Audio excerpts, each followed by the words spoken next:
ധന്യനാമം വാഴ്ത്തപ്പെടുമാറാകട്ടെ. യോഹന്നാൻ സുവിശേഷം എന്ന പുസ്തകത്തിൻ്റെ 44-ാമത്തെ ക്ലാസ്സിലേക്കാണ് ഡിസംബർ മാസം ഈ 2025 ജനുവരി മാസം 13-ാം തീയതി നമ്മൾ കൂടി വന്നിരിക്കുന്നത്. കഴിഞ്ഞ ദിവസങ്ങളിൽ ദൈവത്തിൻ്റെ ആത്മാവ് നമ്മളോട് കൃത്യമായി ഇടപെട്ടല്ലോ എന്ന രാത്രിയിലും തുടർ ചിന്തയ്ക്കായി യോഹന്നാൻ സുവിശേഷം 11-ാം അധ്യായം അതിൻ്റെ 35 മുതലുള്ള വാക്യങ്ങൾ വായിച്ച് തുടർന്ന് ചിന്തിപ്പാൻ കർത്താവിൽ താല്പര്യപ്പെടുന്നു. കഴിഞ്ഞ ദിവസം നമ്മൾ ചിന്തിച്ചത്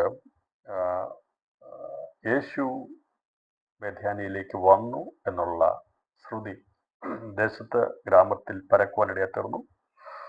മാർത്ത അവനെ കൈക്കൊണ്ടു. അവൾ ഭൂത വർത്തമാന ഭാവി കാര്യങ്ങളെക്കുറിച്ചുള്ള ക്രിസ്തുവിൽ നിന്ന് പഠിച്ച് ഗ്രഹിച്ച കാര്യങ്ങൾ യേശു അവളെ അറിയിച്ചതെല്ലാം അവളത് ആവർത്തിക്കപ്പെടുവാൻ പറയുവാൻ പ്രസ്താവപ്പാടിയാത്തുന്ന യേശു ക്രിസ്തു അവൻ സാക്ഷാൽ ദൈവത്തിനാകുന്നു, ക്രിസ്തുവാകുന്നു അവൾ സാക്ഷ്യം പറഞ്ഞ് തന്റെ സഹോദരി മറിയയോടെ പോയി രഹസ്യമായ കാര്യം പറയുവാനിടയാത്തതെന്നാണ് നാം ചിന്തിപ്പാടുന്നത്. മറിയ എഴുന്നേറ്റ് പോകുകയല്ലേ, വേഗം എഴുന്നേറ്റു. വാക്യത്തിൽ ആ വാക്കിന് വളരെ ഒരു പ്രാധാന്യതയുണ്ട്. അപ്പോൾ അതിൻ്റെ 31-ാം വാക്യം, വീട്ടിലോട് കൂടി ഇരുന്ന അവളെ ആശ്വസിപ്പിക്കുന്ന യഹൂദന്മാർ മറിയ വേഗം എഴുന്നേറ്റ് പോകുന്നത് കണ്ടിട്ട് അവൾ കല്ലറയ്ക്കൽ കരവാൻ പോകുന്നെന്ന് വിചാരിച്ചു. ഈ ദുഃഖത്തോടിരിക്കുന്നവർക്ക് അത്ര വേഗത്തിൽ പോകാൻ കഴിയത്തില്ല. ഒരു സന്തോഷ വാർത്ത കേൾക്കുമ്പോഴേ വേഗം പുറപ്പെടുവാൻ കഴിയത്തുള്ളൂ. ദുഃഖത്തോടെ ഒരു സാവധാനതയോടെ നടക്കുന്നതാണ് പറഞ്ഞിരിക്കുന്നത്. കാരണം അവരുടെ ഭാരം മുഖാന്തരമായി നടക്കാൻ കഴിയത്തില്ല. ഇതെല്ലാം ചിന്തിച്ച് കാലുകൾ ഇടറിപ്പോകും, കാലിന് ബലമില്ലാതായി പോകും. അപ്പോൾ അങ്ങനെ വിഷമിച്ച് വേദനിച്ചിരുന്ന ഒരവസ്ഥയിൽ നിന്ന് സത്വർത്തമാനം അവൾ കേട്ടു, യേശു വന്നിട്ടുണ്ടെന്നുള്ളത്. ഗുരു വന്നിട്ടുണ്ട്, നിന്നെ വിളിക്കുന്നു എന്നുള്ള ആ സന്ദേശം അവളുടെ ഹൃദയത്തിൻ്റെ അകത്തേക്ക് വന്നപ്പോൾ അവൾ വേഗം എഴുന്നേറ്റു. നമുക്കറിയാം കഥ ഇവിടെ വിളിച്ചിട്ടുള്ള ഇവിടെ അന്ന് വന്നിട്ടുണ്ട്. അവിടെയൊക്കെ ഒരു വേഗം പെട്ടെന്നുള്ള ഒരു പ്രവൃത്തി അവിടെ ഇടയിൽ നടക്കുന്നതായിട്ട് കാണാൻ സാധിക്കുന്നുണ്ട്. അപ്പോൾ വേഗം എഴുന്നേറ്റു. അപ്പോൾ അതുവരെയും ഉള്ള ആ മ്ലാനതയിൽ നിന്ന്, മുഖാവസ്ഥയിൽ നിന്ന്, ഇല്ലാത്തൊരവസ്ഥയിൽ നിന്നുള്ള ജീവശവം പോലെ അല്ലെങ്കിൽ ധൈര്യമില്ലാതെ ബലമില്ലാതിരിക്കുന്ന വാടിക്കുഴഞ്ഞ് കരഞ്ഞുകൊണ്ടിരുന്ന മറിയയ്ക്ക് യേശു എന്ന വാക്ക് കേട്ടപ്പോൾ, അവൻ വന്നിട്ടുണ്ട്, അവളെ വിളിക്കുന്നു എന്ന് കേട്ട് കഴിഞ്ഞപ്പോൾ അവൾ പ്രത്യേക ഒരു ഊർജം വ്യാപരിച്ചു. ഒരു പ്രത്യേക ശക്തി അവൾ മേൽ വന്നു. കാരണം ദൈവത്തിനായിരിക്കുന്ന ക്രിസ്തു വന്നിട്ടുണ്ടെങ്കിൽ നിശ്ചയമായിട്ടും അവൻ്റെ അടുക്കൽ ചെന്നാൽ വിടുതലുണ്ടെന്ന് അവൾക്കറിയാമായിരുന്നു. അതുകൊണ്ടാണ് അവൾ തിടുക്കത്തിൽ തന്നെ എഴുന്നേറ്റ് പോകുവാനിടയാത്തത്. അത് കണ്ടപ്പോൾ അവർ വിചാരിച്ചു, യഹൂദന്മാർ വിചാരിച്ചത് അവൾ കല്ലറയ്ക്കൽ കരവാൻ പോകുന്നെന്നാണ് വിചാരിച്ചത്. അപ്പോൾ എന്നാൽ ഇവൾ പോയത് യേശുവിൻ്റെ അടുക്കിലേക്കാണ് ചെന്ന്. യേശുവിൻ്റെ അടുക്കൽ ചെന്ന് അവൾ സാഷ്ടാംഗം അവൾ വീണു, കാൽക്കൽ വീണു. കർത്താവേ, നീ ഇവിടെ ഉണ്ടായിരുന്നുവെങ്കിൽ എൻ്റെ സഹോദരൻ മരിക്കുകയില്ലായിരുന്നു പറഞ്ഞത്. നമ്മൾ കഴിഞ്ഞ ദിവസം ചിന്തിച്ചിരുന്നു. മാർത്ത പറഞ്ഞ അതേ വാക്കുകൾ തന്നെയാണ് മറിയയും ആവർത്തിച്ചത്. കാരണം അവർ പഠിച്ചത് ഒരുവൻ നിന്നാണ്. ആ കാര്യങ്ങളെല്ലാം തന്നെയാണ് മറിയയ്ക്കും പറയാനുള്ളത്. അതുകൊണ്ട് അവളത് ആവർത്തിക്കാൻ കഴിയാതെ അവൾ കരഞ്ഞു ദൈവസേനയിൽ ആ വിഷയം സമർപ്പിച്ചു. നീ ഇവിടെ ഉണ്ടായിരുന്നെങ്കിൽ മരിക്കുകയില്ലായിരുന്നു എന്ന് പറയുവാനിടയായിത്തീർന്നു ഇല്ലായിരുന്നു എന്ന് പറഞ്ഞു. അവൾ കരയുന്നതും അവളോട് കൂടെ വന്ന് യഹൂദന്മാർ കരയുന്നതും യേശു കണ്ടിട്ട് ഉള്ളം നൊന്ത് കലങ്ങി അവനെ വെച്ചത് എവിടെയെന്ന് ചോദിച്ചു. കർത്താവ് വന്ന് കാണുക എന്ന് അവർ അവനോട് പറഞ്ഞു. യേശു കണ്ണുനീർ വാർത്തു. ആകയാൽ യഹൂദന്മാർ കണ്ടോ അവനോട് എത്ര പ്രിയമുണ്ടായിരുന്നു എന്ന് പറഞ്ഞു. അപ്പോൾ ഇവിടെ ഈ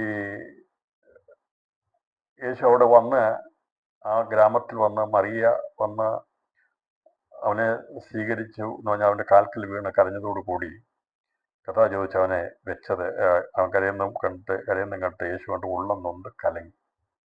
അപ്പോൾ ഇത് ഇവിടെ കരച്ചിൽ കണ്ടപ്പോൾ ഉള്ളം നൊന്ത് കലങ്ങോടെ എത്തുന്നു. അതൊരു മനുഷ്യൻ എന്നുള്ള രീതിയിൽ യേശു അവിടെ വ്യക്തമായി വെളിപ്പെടുത്തുകയാണ്.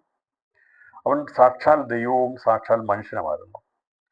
മനുഷ്യൻ്റെ വേദനകൾ, അവൻ്റെ കരച്ചിൽ കാണുമ്പോൾ നമ്മളൂടെ കരയുന്നവനാണ് നമ്മുടെ കർത്താവ്. നമ്മൾ സന്തോഷിക്കുമ്പോൾ സന്തോഷിക്കുന്നവനാണ് നമ്മുടെ കർത്താവ്. നമുക്കറിയാം, ഒരു മാതാവ് അല്ലെങ്കിൽ ഒരു പിതാവ് കുഞ്ഞുങ്ങൾ വേദനയെടുത്ത് കരയുന്ന കാണുമ്പോൾ അതുകൊണ്ട് ചിരിക്കത്തില്ല, അവരോടൊപ്പം കരയും, കണ്ണുനീർ വീഴും. കാരണം അവരുടെ വേദന ആ മാതാവിൻ്റെയും പിതാവിൻ്റെയും വേദനയാണ്. അതുപോലെ യഹൂദന്മാരും മറിയയും ഒക്കെ അവര് കൂടെ വന്നവരെല്ലാവരും കരയുന്നത് കണ്ടപ്പോൾ അവൻ്റെ ഉള്ളം നൊന്ത് കലങ്ങി. പ്രിയപ്പെട്ടവരെ, നമ്മുടെ വേദനയിൽ നമ്മളോടൊപ്പം സഹതാപം കാണിക്കുവാൻ കഴിവുള്ളവനാണ് നമ്മുടെ കർത്താവ്. നമ്മളോട് സഹതാപം കാണിക്കുന്നുണ്ട്. അവനവിടെ സഹതാപം തോന്നുകയാണ്. അവരോട് സഹതാപം തോന്നി അവിടെ കരഞ്ഞാൽ ദൈവത്തിനായിരിക്കുന്ന ക്രിസ്തു എന്താണ് ചെയ്യുന്നത് അവൻ അറിയാം. എങ്കിലും താൻ സാക്ഷാൽ മനുഷ്യനായതുകൊണ്ട് ആ കരയുന്നതോട് കൂടെ അവൻ കരയുവാനിടയായി തീർന്നു. ദൈവമക്കളെ, നമ്മളും ആ ഒരു പാത പിൻപറ്റുന്നവരായിരിക്കണം. യേശു എന്തുകൊണ്ട് കരഞ്ഞു? ദൈവമല്ലായിരുന്നോ? അവൻ ഓർപ്പിക്കാൻ പോവുകയല്ലായിരുന്നോ? പിന്നെ യേശു കണ്ണുനീർ വാർക്കേണ്ട ആവശ്യമുണ്ടോ എന്നൊക്കെയുള്ള ചോദ്യം ഇവിടെ വേണമെങ്കിൽ ഉയരാം. അവൻ അറിയത്തില്ലായിരുന്നോ ഇതിപ്പം തന്നെ അല്പസമയത്തേക്കുള്ളൂ, ലാസർ പുറത്തു വരും, സന്തോഷമായി തീരാൻ പോകുക. എന്നാൽ എന്തുകൊണ്ടാണ് യേശു അവിടെ കരഞ്ഞത്? അങ്ങനെ പറഞ്ഞിട്ട് ഇവര് അവനെ വെച്ചത് എവിടെയെന്ന് പറഞ്ഞു. കർത്താവ് വന്ന് കാണുക എന്ന് പറഞ്ഞു. അവൻ അവനോട് പറഞ്ഞു. യേശു അവനെ ഓർത്ത്. ഇപ്പം ഇത് സംഭവിച്ചത് ഇത് പറഞ്ഞപ്പോൾ തന്നെ ഇവര് കല്ലറയ്ക്കിലോട്ട് പോയി എന്നാണ് അതിൻ്റെ അർത്ഥം. അവനെ വെച്ചത് എവിടെയെന്ന് പറഞ്ഞു. വന്ന് കാണുക എന്ന് പറഞ്ഞ് ഒരുമിച്ച് പോയി. യേശു അവിടെ ചെല്ലുമ്പോൾ അവൻ്റെ കണ്ണുനീർ വാർക്കുകൊണ്ടിടയായി. കാരണം ഈ യാത്രയിൽ തന്നെ വളരെ സങ്കടത്തോടെയാണ് അവരോട് കൂടെ പോകുന്നത്. കാരണം കർത്താവ് ഒരു സാധാരണ മനുഷ്യൻ, സാധാരണക്കാരനായി അവരോട് കരയുവാനിടയായി. അതുകൊണ്ടാണ് റോമർക്കെഴുതിയ ലേഖനം അതിൻ്റെ 12-ാം അധ്യായം 15-ാം വാക്യത്തിൽ പറഞ്ഞിരിക്കുന്നത്. അപ്പോസ്തലൻ പൗലോസ് ഈ ഒരു വിഷയത്തെ ആധാരമാക്കിയാണ് അവിടെ പറഞ്ഞത്. 12-ാം അധ്യായം 15-ാം വാക്യം പറയുന്നത്, സന്തോഷിക്കുന്നവരോട് കൂടെ സന്തോഷിക്കുകയും കരയുന്നതോട് കൂടെ കരയുകയും ചെയ്യും. അപ്പോൾ ഇത് ദൈവാത്മാവ് ഉദ്ദേശിക്കുന്ന, ആഗ്രഹിക്കുന്ന, ചെയ്യുന്ന ഒരു കാര്യമാണ്. അതുകൊണ്ടാണ് കർത്താവ് കരയുന്നതോട് കൂടെ കരഞ്ഞത്. എന്തുകൊണ്ടാണ് യേശു കരഞ്ഞെന്ന് പറഞ്ഞാൽ, കരയുന്നതോടെ ചെന്ന് യേശു ഞാൻ ഇപ്പോൾ തന്നെ സൗഖ്യമാക്കുമെന്ന് പറഞ്ഞ് അവിടെ കർത്താവ് താൻ ചെയ്യാൻ പോകുന്ന കാര്യത്തെക്കുറിച്ചുള്ള യാതൊരുവിധമായ കാര്യങ്ങളോടെ അവിടെ വിളിച്ചു പറയാതെ അവരോട് കൂടെ ചേരുവാനിടയായി തീർന്നു. അവിടെ കരച്ചിലിനോട് കൂടെ ചേരുവാനിടയായി തീർന്നു. ഉള്ളം നൊന്ത് കലങ്ങിയാണ് യേശു വിഷയത്തിലേക്ക് പോകുന്നത്. എന്നെ കേൾക്കുന്ന പ്രിയപ്പെട്ടവരെ, നമ്മളും പ്രശ്നസങ്കീർണമായിരിക്കുന്ന വിഷയങ്ങളിൽ അകപ്പെടുമ്പോൾ നമുക്ക് ധൈര്യം കൊണ്ടാകും നല്ലതാണ്. പക്ഷേ ഉള്ളം നൊന്ത് കലങ്ങുന്നതോടുകൂടി കലങ്ങി അവരോട് ആയിരിക്കേണ്ടതും ആവശ്യമാണ്. സന്തോഷിക്കുന്നതോടുകൂടെ സന്തോഷിക്കണം. അതുപോലെ തന്നെ കരയുന്നതോടുകൂടെ കരയുകയും ചെയ്യണം. അപ്പോൾ യേശുവിടെ ആശ്വസിപ്പിക്കാൻ വന്ന കർത്താവ് അവൻ അവരോട് കരയുകയല്ലേ ചെയ്തതെന്ന് ചോദിക്കാം. എന്നാൽ അവൻ സാധാരണ ഒരു മനുഷ്യനായി, ഒരു മനുഷ്യനുണ്ടാകാവുന്ന ആ വേദന, പ്രിയപ്പെട്ടവർ മരിക്കുമ്പോഴുള്ള ആ സങ്കടം എന്താണെന്ന് അവിടെ വെളിപ്പെടുത്തുവാനിടയായി തീർന്നു. മരണമുഖാന്തരമുണ്ടാകുന്ന നെടുവീർപ്പും ആ യാത്ര പറച്ചിലും അല്ലെങ്കിൽ അതിൻ്റെ വിഷമതകളും കണ്ണുനീരും ഒരു മനുഷ്യൻ ലോകത്തുനിന്ന് ഉറ്റവരെ ഉടയവരെയൊക്കെ വിട്ടുപിരിഞ്ഞു പോകുമ്പോൾ ഉണ്ടാകുന്ന ആ പശ്ചാത്തലത്തെ നമുക്കിവിടെ കാണാൻ സാധിക്കുക. അവിടെ കണ്ണുനീർ കണ്ടപ്പോൾ, അവിടെ വിഷമം കണ്ടപ്പോൾ, പ്രയാസം കണ്ടപ്പോൾ അവരോട് കൂടെ കരഞ്ഞവനാണ് നമ്മുടെ കർത്താവ്. അപ്പോൾ ഞാൻ പറഞ്ഞല്ലോ, കരയുന്നവരോട് കരയുന്നവനാണ് നമ്മുടെ കർത്താവ്. സന്തോഷിക്കുന്നവരോട് സന്തോഷിക്കുന്നവനാണ്. ഇവിടെ കർത്താവ് ഒരു എക്സ്ട്രാ ഓർഡിനറി അല്ലെങ്കിൽ ഒരു പ്രത്യേകതയായിട്ടുള്ളതൊന്നും അവിടെ കാണിച്ചില്ല. നമുക്ക് മറ്റു പല സ്ഥലങ്ങളിൽ ചെല്ലുമ്പോൾ കണ്ടത്, പള്ളിപ്പമാണി യായിറോസിനെ വീട്ടിൽ ചെന്നപ്പോൾ യേശു നിങ്ങൾ കരയുന്നത് എന്ന് പറഞ്ഞുകൊണ്ട് അവളെ വേഗത്തിൽ എഴുന്നേൽപ്പിക്കുവാനിടയായി. അവരെ കരയാൻ ദൈവം സമ്മതിച്ചില്ല. കാരണം യേശു ചെന്നിടത്ത് അവിടെ അവൻ കരയാൻ സമ്മതിച്ചില്ല. അവിടെ വേഗത്തിൽ അവളെ സൗഖ്യമാക്കി എഴുന്നേൽപ്പിച്ചു. എന്നാൽ ഇവിടുത്തെ സാഹചര്യം എന്ന് പറയുമ്പോൾ ഒരു വ്യത്യസ്തമായിരിക്കുന്ന ഒരു അനുഭവമാണ്. ഇവിടെ വേദനാജനകമായിരിക്കുന്ന 4 ദിവസം കഴിഞ്ഞു പോയി. ആ 4 ദിവസത്തിൻ്റെ ദുഃഖം അവിടെ തളം കെട്ടി നിൽക്കുകയാണ്. ആ ഒരു സന്ദർഭത്തിലാണ് കർത്താവ് അവരോടുകൂടെ ആ വേദനയുടെ ആധിക്യം കണ്ടുകൊണ്ട്, അതിൻ്റെ ആ ഗ്രാവിറ്റി അല്ലെങ്കിൽ ആ സാഹചര്യം മനസ്സിലാക്കിക്കൊണ്ട് അവരുടെ ഹൃദയങ്ങളെ അറിഞ്ഞുകൊണ്ട് അവനും ഉള്ളം നൊന്ത് കലങ്ങി കരയുവാനിടയായിട്ടുണ്ട്. അപ്പോൾ യേശു അവിടെ ആ കല്ലറയ്ക്കിലെത്തി. എന്തിനു വന്നുവോ അവിടേക്കാണ് കർത്താവ് പോകാനിടയായിട്ടുണ്ട്. അതുകൊണ്ടാണ് മാർത്തയുടെയും മറിയുടെ ഭവനത്തിലേക്ക് യേശു പോകാതെ ആ ഗ്രാമത്തിൽ നിന്ന് വന്ന് അവരെ കൂട്ടിക്കൊണ്ട് നേരെ കടന്നു പോകുന്നത് ലാസറിനെ വെച്ചിരുന്ന കല്ലറയ്ക്കൽ ആയിരുന്നു. ലാസർ എന്നുള്ള വ്യക്തി ലോകത്തുനിന്ന് അപ്രത്യക്ഷമായി. അവൻ്റെ പേര് തന്നെ ഇനി പറയുന്നത് കൊണ്ട് പ്രയോജനമില്ലാത്ത അപ്രയോജനമായിരിക്കുന്ന ഒരു സ്ഥിതിവിശേഷത്തിലാണ് യേശു പറഞ്ഞത് നമുക്ക് ലാസറിന്റെ അടുക്കൽ പോകാമെന്ന് പറഞ്ഞുകൊണ്ട് വന്നത്. അങ്ങനെ യേശു അവൻ്റെ അടുക്കൽ ആ കല്ലറയിലേക്ക് അടുക്കലെത്തുവാനായിട്ട് തന്നു. അവനോട് പറഞ്ഞു, യേശു കണ്ണുനീർ വാർത്തു. ആകയാൽ യഹൂദന്മാർ കണ്ടോ അവനോട് എത്ര പ്രിയമുണ്ടായിരുന്നു എന്ന് പറഞ്ഞു. രണ്ട് രീതിയിലുള്ള അഭിപ്രായങ്ങളോടെ വരികയാണ്. യേശു കഴിഞ്ഞപ്പോൾ തന്നെ യഹൂദന്മാർ പറയുക, കണ്ടോ എത്ര പ്രിയമായിരുന്നു ലാസറിനോട്. ഇപ്പം ഞാൻ പറഞ്ഞില്ല, യായിറോസിന്റെ വീട്ടിൽ ചെന്നപ്പോൾ ആ മകള് മരിച്ച് കിടന്നപ്പോൾ യേശു കരഞ്ഞില്ല. യേശു അവളെ കൈക്ക് പിടിച്ച് എഴുന്നേൽപ്പിച്ച് കരയണ്ടെന്ന് പറഞ്ഞ് എഴുന്നേൽപ്പിക്കുക. കാരണം അത്രമാത്രം ഒരു ബന്ധം ആ കുടുംബമായിട്ടില്ലായിരുന്നു. എന്നാൽ ഈ ലാസറിന്റെയും മാർത്തയുടെയും ഭവനത്തിൽ യേശു വരികയും ഈ ലാസറുമായിട്ട് വലിയൊരു സ്നേഹബന്ധത്തിലായിരുന്നു.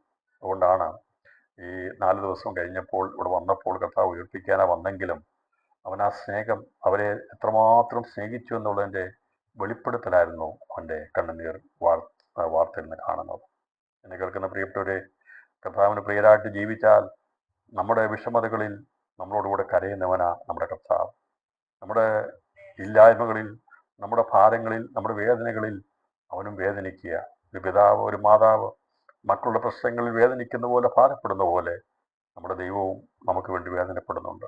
അതുകൊണ്ടാണ് ഇവിടെ കർത്താവ് ആ പ്രിയം ആയിരിക്കുന്ന ലാസർ മരിച്ചെന്നത് മുഖാന്തരമായി അവിടെ ഉണ്ടായിരിക്കുന്ന നഷ്ടം, അവിടെ ഉണ്ടായിരിക്കുന്ന ആ ആ മ്ലാനത അല്ലെങ്കിൽ മൂകത എല്ലാം കണ്ടുകൊണ്ട് അതിനെ ഉൾക്കൊണ്ടുകൊണ്ട് യേശു ഉള്ളുകൊണ്ട് കലങ്ങി കരഞ്ഞപ്പോൾ അവിടെ നിന്നവർ പറയുകയാണ്, കണ്ടോ ഇവൻ എത്രമാത്രം പ്രിയമുണ്ടായിരുന്നു.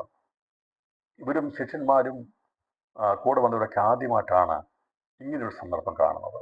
മറ്റ് നയിൻ്റെ രവിയുടെ മകനെ ഉയർപ്പിച്ചപ്പോഴോ മറ്റ് പല സ്ഥലങ്ങളിലൊക്കെ പോയപ്പോഴും യേശു ആരും കരയാതിരിക്കാൻ വേണ്ടി അവരെ ശാന്തമാക്കുകയാണ് ചെയ്തെങ്കിൽ അതിൽ നിന്ന് വ്യത്യസ്തമായിരിക്കുന്ന ഒരു അനുഭവമാണ് ലാസറിന്റെ കല്ലറയ്ക്കിലെത്തിയപ്പോൾ കർത്താവ് അവിടെ പ്രകടമാക്കിയത്. കാരണം അവൻ അത്രമാത്രം പ്രിയമുണ്ടായിരുന്നു.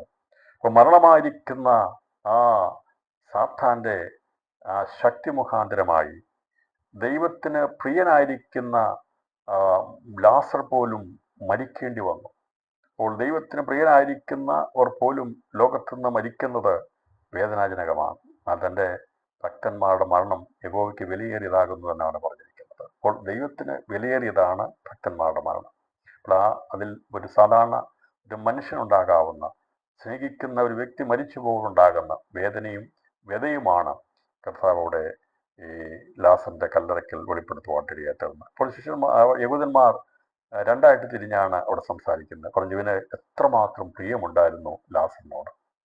ആ ലാസറിനോടുള്ള സ്നേഹം കൊണ്ടാണ് നോക്ക് വലിയ അത്ഭുതം ചെയ്യുന്ന കർത്താവ് ഇപ്പോൾ അവർ കണ്ണുനീർ വാർക്കുക. കർത്താവ് കരഞ്ഞ 2-3 സന്ദർഭങ്ങൾ ബൈബിളിൽ പറഞ്ഞിട്ടുണ്ട്. ഒന്ന്, ഈ സന്ദർഭത്തിൽ കഴിഞ്ഞ യേശു നഗരത്തെ നോക്കിക്കൊണ്ട് അതിന് വരാൻ പോകുന്ന ആ വലിയ ആപത്തിനെ കണ്ടുകൊണ്ട്, അനർത്ഥത്തെ കണ്ടുകൊണ്ട് യേശു കരഞ്ഞിട്ടുണ്ട്.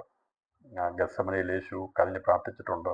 കാൽവറിയിൽ യേശു നമുക്ക് വേണ്ടി അവസാനമായി കരഞ്ഞ് നിലവിളിപ്പാനിട്ടിടയാത്തത്. ഇങ്ങനെ ക്രിസ്തു കരഞ്ഞ സംഭവങ്ങൾ ബൈബിൾ രേഖപ്പെടുന്നതിൽ ഒരു പ്രഥമമായിരിക്കുന്ന ഒരു ഭാഗമാണ് കല്ലറയ്ക്കൽ അടക്കപ്പെട്ട ലാസറിന്റെ കല്ലറയ്ക്ക് മുമ്പിൽ നടക്കുന്ന സംഭവം. അപ്പോൾ ഇവര് ഒരു കൂട്ടർ പറഞ്ഞു അവന് പ്രിയമുള്ളത് കൊണ്ടാണ് അവൻ കരയുന്നത്. മറ്റൊരു കൂട്ടർ പറയുകയാണ് എന്ന് പറഞ്ഞു. ചിലരോ കുരുടന്റെ കണ്ണ് തുറന്ന ഇവനെ മരിക്കാതാക്കുവാൻ കഴിഞ്ഞില്ലയോ എന്ന് പറഞ്ഞു. അപ്പോൾ കർത്താവ് കരഞ്ഞപ്പോൾ സമ്മിശ്രമായിരിക്കുന്ന പ്രതികരണമാണ് അവിടെ ഉണ്ടായത്. ഞാൻ പറഞ്ഞത് ഏത് കാര്യത്തിനും എല്ലാവരും ഒരുപോലെ നിൽക്കത്തില്ല. അതിൻ്റെ അകത്തൊക്കെ മനുഷ്യനാണ്, അവൻ പല രീതി ചിന്തിക്കുന്നവരാ. മനുഷ്യന് വ്യത്യസ്തമായിരിക്കുന്ന ചിന്താഗതികളുണ്ട്. അപ്പോൾ ഒരു കൂട്ടർ ചിന്തിക്കുന്നത് ഈ നിലപാടാണ്, മറ്റൊരു കൂട്ടർ വേറെ ചിന്തിക്കുന്നത്. ഒരു കൂട്ടർ പറഞ്ഞു ഇവന് എത്ര പ്രിയമുണ്ട് അതുകൊണ്ടാണ് അവൻ കരയുന്നതെന്ന് പറയാൻ എത്തുന്നത്. മറ്റു കൂട്ടർ പറഞ്ഞു അങ്ങനെ ഇപ്പം കരഞ്ഞിട്ടെന്താ കാര്യം, ഇവന് എത്രയും പ്രിയമുണ്ടായിരുന്നെങ്കിൽ ഈ കൂടിനെ പിറവിക്കൂടിനൊക്കെ കാഴ്ച കൊടുത്ത് സൗഖ്യമാക്കി, അല്ലെങ്കിൽ യായൂറസ് മകളെ ഒരുമിച്ച നയിലിലെ ഇങ്ങനെയുള്ള കാര്യങ്ങളൊക്കെ പറഞ്ഞിട്ടു ഇവനെവിടെ മരിപ്പിക്കാൻ കഴിയത്തില്ലായിരുന്നു. ഇവനും അങ്ങനെ ഇവനെ മരിക്കാതെ ആക്കുവാൻ കഴിഞ്ഞില്ലയോ എന്ന് പറഞ്ഞു. അവിടെ അവനെ പരിഹസിക്കുകയാണ്. ഇത്രയും കരഞ്ഞിട്ടെന്താ കാര്യം? ഇനിയിപ്പം കരഞ്ഞിട്ട് കാര്യമൊന്നുമില്ലല്ലോ. ഇവനെ മരിക്കാതിരിക്കാൻ കഴിയുമായിരുന്നല്ലോ വേണമെങ്കിൽ. എന്നാൽ മാർത്തയും മറിയും പറഞ്ഞ അങ്ങനെ ആ രീതിയിലല്ല അവർ പറഞ്ഞത്. നീ ഇവിടെ ഉണ്ടായിരുന്നെങ്കിൽ എൻ്റെ സഹോദരൻ മരിക്കുകയില്ലായിരുന്നു പറഞ്ഞത്. അവർ പ്രത്യാശയോടെയാണ് പറഞ്ഞത്. എന്നാൽ യഹൂദന്മാർ ഇവിടെ പറഞ്ഞത് പ്രത്യാശയോടെയല്ല. അവർ ഹാസ്യത്തോടെ, പരിഹാസത്തോടെ, ഇവൻ ഇത്ര വലിയവനാണെങ്കിൽ ഇപ്പോൾ ഇവിടെ വന്നിട്ട് എന്തിനായി കരയുന്നത്? കരയാതെ ഇവനെ മരിക്കാതാക്കാൻ ഇവന് കഴിഞ്ഞില്ലല്ലോ എന്നാണ് അവരോട് പരിഹാസത്തോടെ ചോദ്യപ്പാട്ടടിയാത്തുന്നത്. അപ്പോൾ അങ്ങനെ ഇതെല്ലാം സംഭവിക്കണമെന്നുള്ളത് ദൈവഹിതമാണ്. പ്രകാരം സംഭവിക്കേണ്ടതും അങ്ങനെയോട് സംസാരിക്കുന്ന ഭിന്ന കാര്യങ്ങൾ ഉണ്ടാകേണ്ടതുള്ളതും ദൈവത്തിൻ്റെ നിശ്ചയവും ദൈവഹിതവുമാണ്. അതുകൊണ്ടാണ് അത്തരം സന്ദർഭമുണ്ട്. അങ്ങനെ യേശു കരയുകയും ഈ സന്ദർഭം ഉണ്ടെങ്കിൽ മാത്രമേ ഈ കാര്യങ്ങളൊക്കെ എഴുതി വെക്കാൻ കഴിയത്തുള്ളൂ. അല്ലെങ്കിൽ കർത്താവ് വന്ന് വേഗത്തിൽ വന്ന് ലാസറേ പുറത്തു പോകാന്ന് പറഞ്ഞ് വിളിച്ച് ലാസറിനെ വെളിയിൽ കൊണ്ടുവന്നിരുന്നെങ്കിൽ ഈ ബാക്കിയുള്ള കാര്യങ്ങൾ, സന്ദർഭങ്ങൾ രേഖപ്പെടുത്താൻ കഴിയത്തില്ല. അതുകൊണ്ടാണ് കർത്താവ് അവിടെ കരയുകയും ഈ മനുഷ്യന്റെ ഉള്ളിലുള്ള ആ ചിന്താഗതികളെ വെളിപ്പെടുത്തുകയും അവിടെ ചെയ്യുകയാണ് ചെയ്യുന്നത്. കൂടി വന്ന ആ അവരുടെ ചിന്താഗതികളെ അവിടെ വെളിപ്പെടുത്തുകയാണ്. ഇവിടെ പ്രത്യാശയുള്ള രണ്ടുപേരുണ്ടായിരുന്നു. അത് മാർത്തയും മറിയുമായിരുന്നു. അവര് യേശുവിനുള്ളത് അവരുടെ ജീവിതത്തിന്റെ ഭാഗമായിരുന്നു.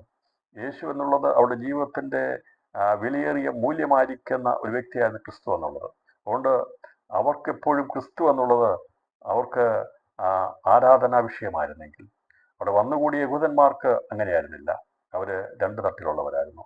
ഒരു കൂട്ടർ പറഞ്ഞു ഇവന് പ്രിയമുണ്ടായിരുന്നു, മറ്റു കൂട്ടർ പറഞ്ഞു അല്ല, ഇവനും ഇത്രയും കഴിവൊക്കെ ഉള്ളവൻ, ഇവനെ മരിക്കാതിരിക്കാൻ കഴിയുമായിരുന്നില്ല എന്ന് പരിഹസിപ്പാട്ട്. ഇപ്പം നമുക്കവിടെ ഏകദേശം 3 കൂട്ടരെ കാണാൻ സാധിക്കും. ഒന്ന്, ക്രിസ്തുവിൽ ഒരു കുറ്റവും ആരോപിക്കാതെ യേശു അവിടെ വന്നു എന്നുള്ളതിൽ വളരെ അധികമായി ആശ്വാസമുള്ള മാർത്തയും മറിയും. മറ്റൊരു കൂട്ടര് യേശുവിൻ്റെ സ്നേഹം, ലാസറിനോടുള്ള സ്നേഹം തിരിച്ചറിഞ്ഞ ഒരു യഹൂദ കൂട്ടര്. വേറൊരു കൂട്ടരാകട്ടെ ഇത് ഇപ്പോൾ ഇവിടെ കരഞ്ഞിട്ട് പ്രയോജനമില്ല, ഇവനെ മരിക്കാതാക്കാൻ കഴിഞ്ഞില്ലല്ലോ എന്ന് പറഞ്ഞുകൊണ്ട് നിൽക്കുന്ന മറ്റൊരു കൂട്ടർ. ഇങ്ങനെ 3 തരത്തിലുള്ള ആൾക്കാരാണ് ലാസറിന്റെ കല്ലറയ്ക്ക് മുമ്പിൽ ഉണ്ടെന്നുള്ളതാണ് ഇത്രയും വചനം വായിക്കാൻ നമുക്ക് ഇവിടെ കാണാൻ സാധിക്കും. ഇനി മറ്റതിൽ കൂടുതലുള്ള ആൾക്കാർ കാണും, പല ചിന്താഗതിക്കാർ കാണും, പല ചിന്തകളും. പക്ഷെ എന്നാൽ 3ആയിട്ട് നമുക്കിവിടെ വിഭജിച്ച് നമുക്കിതിനെ കാണാൻ സാധിക്കും. ഇപ്പം ലാസറിന്റെ കല്ലറയുടെ മുമ്പിൽ നിൽക്കുമ്പോൾ ഇങ്ങനെ 3 കൂട്ടരെയാണ് നമുക്ക് കാണാൻ സാധിക്കുന്നത്. അവൻ്റെ ശിഷ്യന്മാരുണ്ട്, അവരും അതുപോലെ തന്നെ മാർത്തയും മറിയുമുണ്ട്. ഒരു കൂട്ടരാണ്. അവർക്കറിയാം കർത്താവ് സകലത്തിൽ മതിയായവനാണെന്ന് അവർക്കറിയാം. മറ്റൊരു കൂട്ടർ ഒരു പരസ്യമായി നടക്കുന്നവരാ. അവരുടെ അകത്ത് പിന്നെ അഭിപ്രായം ഉണ്ടാകും. എന്നാൽ യേശുവിനോട് കൂടെ നിൽക്കുന്ന, യേശു പഠിപ്പിച്ച മാർത്തയ്ക്കും മറിയയ്ക്കും, യേശുവിനോട് കൂടെ വന്ന അവൻ്റെ വചനം അറിയാവുന്ന ശിഷ്യന്മാർക്കും അവർക്ക് ഭിന്നതയൊന്നുമില്ലായിരുന്നു. അവർ ക്രിസ്തുവിനോട് കൂടെ തന്നെ എപ്പോഴും നിൽപ്പാട്ടിടയാത്തത്. അതുകൊണ്ടാണ് കർത്താവ് പറഞ്ഞത് നിങ്ങളാണ് എൻ്റെ കഷ്ടങ്ങളിൽ എന്നോടുകൂടെ നിലനിന്നെന്ന് പറയാനിടയാത്തത്. യേശുവിൻ്റെ ഏത് പ്രതിസന്ധി ഘട്ടങ്ങളിലും അവനോട് കൂടെ നിന്നവരാണ് കർത്താവിൻ്റെ ശിഷ്യന്മാർ. ഞാൻ പറഞ്ഞല്ലോ, യൂദ ഒഴികെ ബാക്കിയുള്ള എല്ലാവരും യേശുവിൻ്റെ എല്ലാ പ്രതിസന്ധി ഘട്ടങ്ങളിലും അവനെ വിട്ടുപോയിട്ടില്ല. കല്ലെടുക്കുമ്പോഴും അവരാരും തന്നെ ഒഴിവായി മാറിയിട്ടില്ല, അവനോട് കൂടെ തന്നെ പോയി. കാരണം അവർക്ക് വിട്ടുപിരിയാൻ കഴിയത്തില്ലായിരുന്നു. പത്രോസിന്റെ കാരണം പറഞ്ഞു, എന്താണെന്നറിയാമോ? നിത്യജീവന്റെ മൊഴികൾ നിന്റെ പക്കലുണ്ട്, നിന്നെ വിട്ട് ഞങ്ങൾ എവിടെ പോകും? കാരണം വിട്ടുപിരിയാത്തൊരു സ്നേഹം യേശുവുമായിട്ട് ആ 11 ശിഷ്യന്മാർക്കുണ്ടായിരുന്നു. എന്നാൽ ഒരുവന് യേശുവിനെ വിട്ടുപിരിയേണ്ട എപ്പോഴാണെന്ന് നോക്കി നടക്കുകയായിരുന്നു. അവനൊഴികെ ഈ പറയുന്ന 11 ശിഷ്യന്മാർക്കും ഏത് പ്രതിസന്ധി വന്നപ്പോഴും അവനോടുകൂടെ ക്രിസ്തുവിനോടുകൂടെ നിന്നു എന്ന് നമുക്ക് കാണാനായിട്ട് സാധിക്കുന്നുണ്ട്. അതുപോലെ മാർത്തയും മറിയയും യേശുവിനോട് കൂടെ നിന്നവരായിരുന്നു. അപ്പോൾ അവിടെ അങ്ങനെ 3 ഗ്രൂപ്പുകളെ, 3 വിഭാഗക്കാരെ ഈ കല്ലറയുടെ മുമ്പിൽ നമുക്ക് കാണാൻ സാധിക്കുന്നു ഈ വചനത്തിലൂടെ. അപ്പോൾ യേശു കല്ലറയ്ക്കിലെത്തി. അത് ഒരു ഗുഹ ആയിരുന്നു. ഇവിടെ ഗുഹയെന്ന് പറയുമ്പോൾ യഹൂദനെ സംബന്ധിച്ചിടത്തോളം എവിടെ വസ്തു വാങ്ങിക്കുമ്പോഴും ഗുഹയുണ്ടെങ്കിൽ അത് അവിടെ ഒരു പൊതു ശ്മശാന കല്ലറയായിട്ട് മാറ്റാറുണ്ട്. നമുക്ക് ആദ്യമായി ഗുഹ വാങ്ങിക്കുന്നതിനെ കുറിച്ച് കണ്ടിരിക്കുന്നത് ഉൽപ്പത്തി പുസ്തകം 23-ാം അധ്യായം 9-ാം വാക്യത്തിലാണ്. 23-ാം അധ്യായം 9-ാം വാക്യത്തിൽ അബ്രഹാമിൻ്റെ ഭാര്യയായിരിക്കുന്ന സാറ മരിക്കുമ്പോൾ അവളെ അടക്കം ചെയ്യാൻ വേണ്ടി അവൻ നോക്കി വെച്ചിരുന്ന സ്ഥലം ആ സ്ഥലത്തെക്കുറിച്ച് പറഞ്ഞിരിക്കുന്നത് എഫ്രാൻ്റെ സ്ഥലമായിരുന്നു. അതിൻ്റെ 23-ാം അധ്യായം 9-ാം വാക്യം, അവൻ തൻ്റെ നിലത്തിൻ്റെ അറുതിയിൽ തനിക്കുള്ള മക്പേല എന്ന ഗുഹ എനിക്ക് തരേണ്ടതിന് അപേക്ഷിപ്പീൻ. നിങ്ങളുടെ ഇടയിൽ ശ്മശാനാവകാശമായിട്ട് അവൻ അതിനെ പിടിപ്പത് വിലയ്ക്ക് തരയണമെന്ന് പറഞ്ഞു. ഇപ്പോൾ മക്പേല എന്ന ഗുഹ ഈ അബ്രഹാമിനെ അറിയാമായിരുന്നു. അബ്രഹാം നേരത്തെ കണ്ടുവച്ചിരുന്നു. അബ്രഹാം അറിയാം മനുഷ്യൻ മരിക്കുമെന്നറിയാം. മരിക്കുമ്പോൾ എവിടെ അടക്കം ചെയ്യണമെന്നുള്ളത് അവൻ നേരത്തെ പ്ലാൻ ചെയ്തിരുന്നു. അതുകൊണ്ടാണ് ഈ സാറ മരിച്ചു കഴിഞ്ഞപ്പോൾ ഇന്നിടത്ത് ഇനിയൊരു ഗുഹയുണ്ട് എന്നുള്ളത് അന്നതമല്ല അവൻ തേടി നടന്നത്. അതിന് മുമ്പ് അവൻ കണ്ടുവച്ചിരുന്നു. കാഴ്ചപ്പാടുള്ളവരായിരിക്കണം ദൈവമക്കൾ. മുമ്പിൽ ഉള്ള ഭാവിയെക്കുറിച്ച് കരുതലുണ്ടായിരിക്കണം. മരിച്ചു കഴിഞ്ഞിട്ട് ശവക്കോട്ടത്തെ അന്വേഷിക്കാൻ പോകുന്ന സഭകളാകരുത്. നമുക്ക് സഭയ്ക്ക് ശവക്കലറയൊക്കെ ആവശ്യം, ശവക്കോട്ട ആവശ്യമാണ്. പിന്നെ കാണാവുന്ന രീതിയിലൊന്നും അല്ല ചെയ്യേണ്ടത്. അബ്രഹാം നേരത്തെ ഇങ്ങനെ മരണമുണ്ടായാൽ എവിടെ അടക്കണം എന്നുള്ളത് അവൻ്റെ മനസ്സിൽ നേരത്തെ ഒരു ഒരു ഒരു കരുതലുണ്ടായിരുന്നു. അതുകൊണ്ടാണ് അവൻ സാറയെക്കുറിച്ച് എഴുന്നേറ്റു. ഞാൻ അബ്രഹാം മരിച്ചോടെ അടുക്കലെന്ന് എഴുന്നേറ്റ് ഗിത്യരോട് സംസാരിച്ചു. ഞാൻ നിങ്ങളുടെ പരദേശം വന്നു പാർക്കുന്നതിനുമാകുന്നു. ഞാൻ എൻ്റെ മരിച്ചവളെ കൊണ്ടുപോയി അടക്കേണ്ടതിന് എനിക്ക് നിങ്ങളുടെ ഇടയിൽ ഒരു ശ്മശാന ഭൂമി അവകാശമായി തരുവീ എന്ന് പറഞ്ഞു. കിത്തിർ അബ്രഹാമോട്, യജമാനെ കേട്ടാൽ നീ ഞങ്ങളുടെ ഇടയിൽ ഒരു ദൈവത്തിൻ്റെ ഒരു പ്രഭുവാകുന്നു. ഞങ്ങളുടെ ശ്മശാന സ്ഥലങ്ങളിൽ വെച്ച് വിശേഷമായതിൽ മരിച്ചവളെ അടക്കിക്കൊള്ളുക. മരിച്ചവളെ അടക്കുവാൻ ഞങ്ങളാരും ശ്മശാന സ്ഥലം നിനക്ക് തരാതിരിക്കുകയില്ല അത്രയും പറഞ്ഞു. അപ്പോൾ അബ്രഹാം എഴുന്നേറ്റ ദേശക്കാരായ ഹിത്യരെ നമസ്കരിച്ച് അവരോട് സംസാരിച്ചു. എൻ്റെ മരിച്ചവളെ കൊണ്ടുപോയി അടക്കുവാൻ സമ്മതമുണ്ടെങ്കിൽ നിങ്ങൾ എൻ്റെ അപേക്ഷ കേട്ട് എനിക്ക് വേണ്ടി സോഗരിൻ്റെ മകനായ എബ്രാനോട് അവൻ തൻ്റെ നിലത്തിൻ്റെ അറുതിയിൽ തനിക്കുള്ള മക്പേല എന്ന ഗുഹ എനിക്ക് തരേണ്ടതിന് അപേക്ഷിപ്പീനെന്ന് പറഞ്ഞു. ഇവിടെ ശ്മശാനമായിട്ട് ഗിത്യർക്ക് ഒരുപാട് സ്ഥലങ്ങളുണ്ട്. അത് പറഞ്ഞ് ഏറ്റവും വിശേഷമായതിൽ അടക്കിക്കൊള്ളാൻ പറഞ്ഞു. പക്ഷേ അവനറിയാം ഗിത്യരോടുകൂടി ചേരാനുള്ളതല്ല സാറ. അതുകൊണ്ട് അവൻ ഈ ആ ദേശത്ത് ചെന്നപ്പോൾ തന്നെ പരദേശിയായിരുന്നെങ്കിലും അവനൊരു ശ്മശാന സ്ഥലം അന്വേഷിച്ചിരുന്നു. അതിനുവേണ്ടിയുള്ള കാശും അവൻ കരുതി വെച്ചിരുന്നു. കാരണം നേരത്തെ ചോദിക്കാൻ പറ്റത്തില്ല. കാരണം ചോദിച്ചു കഴിഞ്ഞാൽ കൊടുക്കത്തില്ല, അല്ലെങ്കിൽ അതിനുള്ള സാവകാശമില്ല. എന്നാൽ സ്ഥലം നോക്കി മുന്നമേ അവൻ കണ്ടുവച്ചിരുന്നു. അതിനുള്ള സാമ്പത്തികവും കരുതി വെച്ചിരുന്നു. അപ്പോൾ അവൾ മരിച്ചു കഴിഞ്ഞപ്പോൾ ആ ഒരു ഘട്ടത്തിൽ അവരോട് ചോദിച്ചപ്പോൾ പറഞ്ഞു, ഇത് ഈ ദേശം മുഴുവൻ നിനക്ക് മുമ്പിലുള്ളതാണ്.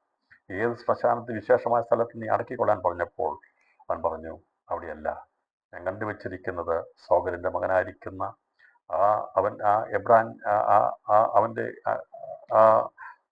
സോഗറിൻ്റെ മകനായിരിക്കുന്ന എബ്രാനോട് പറയണം, അവൻ്റെ സ്ഥലമാണ് ഞാൻ നോക്കി വെച്ചത്. അതൊരു ഗുഹയുണ്ട്, ആ ഗുഹയാണ് എനിക്ക് വേണ്ടത്. കാരണം ഈ ഗുഹ സാറയുടെ മാത്രം അടക്കത്തിന് വേണ്ടി ഉള്ളതല്ല, അത് അവൻ്റെ കുടുംബത്തിലുള്ളവർക്ക് വേണ്ടിയുള്ള ഒരു ഗുഹയായിരുന്നു അവൻ കരുതി കണ്ടിരുന്നത്. അതേക്കുറിച്ച് ഉൽപ്പത്തി പുസ്തകം അവസാനമാകുമ്പോൾ യാക്കോബ് അതേക്കുറിച്ച് വളരെ വ്യക്തമായി തൻ്റെ മക്കളോട് പറഞ്ഞിട്ടുണ്ട് എവിടെ കൊണ്ട് അടക്കണമെന്ന്. അവിടെ പറഞ്ഞിരിക്കുന്ന അവിടെ അവനെ കൊണ്ട് അടക്കണമെന്ന് പറയാൻ കാരണം ഈ ഗുഹ ശ്മശാന ഭൂമി അവർ ജന്മം വാങ്ങിയതാ. 49-ാം അധ്യായത്തിലെ 30-ാം വാക്യം, കനാൻ ദേശത്ത് മമ്മറയ്ക്ക് സമീപം അബ്രഹാം ഗിത്യനായ എബ്രാനോട് നിലത്തോടു കൂടെ ശ്മശാന ഭൂമിയായി ജന്മം വാങ്ങിയ മക്പേല എന്ന നിലത്തിലെ ഗുഹയിൽ തന്നെ അവിടെ അവർ അബ്രഹാമിനെയും അവൻ്റെ ഭാര്യയായ സാറയെയും ഇസ്ഹാക്കിനെയും അവൻ്റെ ഭാര്യയായ റിബേക്കായെയും അടക്കി. അവിടെ ഞാൻ ലേയെയും അടക്കി. ആ നിലവും അതിലെ ഗുഹയും ഗിത്യരോട് വിലയ്ക്ക് വാങ്ങിയതാകും. അപ്പോൾ ഈ അവിടെ ഈ ഗുഹയിൽ ഇങ്ങനെ ഒരാളെ അടക്കുന്ന സ്ഥലമല്ല, പല ആൾക്കാരെ അടക്കുന്ന. അപ്പോൾ ഇതൊരു കുടുംബമായി അബ്രഹാമിൻ്റെയും ഇസ്ഹാക്കിൻ്റെയും യാക്കോബിൻ്റെയും ഒക്കെ മരണത്തിന് ശേഷം അവരെ അടക്കം ചെയ്തത് ഈ ഗുഹയിലായിരുന്നു. അവരോട് ബന്ധപ്പെട്ട് സാറ, ഇസ്ഹാക്കിൻ്റെ ഭാര്യ റിബേക്ക, യാക്കോബിൻ്റെ ഭാര്യ ലേയ, ഇങ്ങനെ അടക്കിയുടെ കാര്യങ്ങൾ പറയുവാനിടയായി തോന്നുന്നു. ആ സ്ഥലത്ത് തന്നെ അവനെ കൊണ്ട് അടക്കം ചെയ്യുകയും ചെയ്തു എന്നാണ് നമുക്കിവിടെ കാണാൻ സാധിക്കുന്നത്. അപ്പോൾ ഗുഹ എന്ന് പറയുമ്പോൾ ലാസറിനെ വെച്ചതായ ഒരാളെ വെച്ച ഗുഹയല്ല. പലപ്പോഴും നമ്മൾ പഠിക്കുകയും ചിന്തിക്കുകയും ചെയ്തിട്ടുള്ളത് ലാസറിനെ വെച്ചൊരു ഗുഹ ആണെന്നുള്ളതാണ്. ലാസറിൻ്റെ ശവക്കല്ലറ മാത്രമെന്നാണ് വിചാരിച്ചത്. അപ്പോൾ എന്തുകൊണ്ടാണ് യേശു ലാസറെ പുറത്തു വരിക എന്ന് പറയാൻ കാരണവും ഇത് ആ ദേശത്ത് ഒന്നെങ്കിൽ ആ കുടുംബക്കാരുടെ അല്ലെങ്കിൽ ആ ദേശത്തുള്ള ഒരു ശ്മശാന സ്ഥലമാണ്. യഹൂദന്മാരുടെ ശ്മശാന സ്ഥലമാണ്. അപ്പോൾ യഹൂദന്മാർക്ക് ഇങ്ങനെ ഗുഹയിൽ അടക്കുന്ന ഒരു പാരമ്പര്യമുണ്ടെന്നാണ് നമ്മൾ ഉൽപ്പത്തി പുസ്തകത്തിന് പഠിക്കാനിടയാത്തത്. നമ്മൾ സാധാരണ ഈ ലാസറിന്റെ കല്ലറയെക്കുറിച്ച് പഠിക്കുമ്പോൾ അത് ലാസറിന് വേണ്ടി മാത്രമുള്ള കല്ലറ ചിന്തിക്കുന്നത്. അങ്ങനെയല്ല, ലാസറിനെ മാത്രം വെച്ചൊരു കല്ലറ അല്ലത്. അതുകൊണ്ടാണ് യേശു ലാസറിന്റെ പേര് വിളിച്ചത്. ഞാൻ പറയുന്നത് ഇപ്പം അബ്രഹാമും ഇസ്ഹാക്കും യാക്കോവും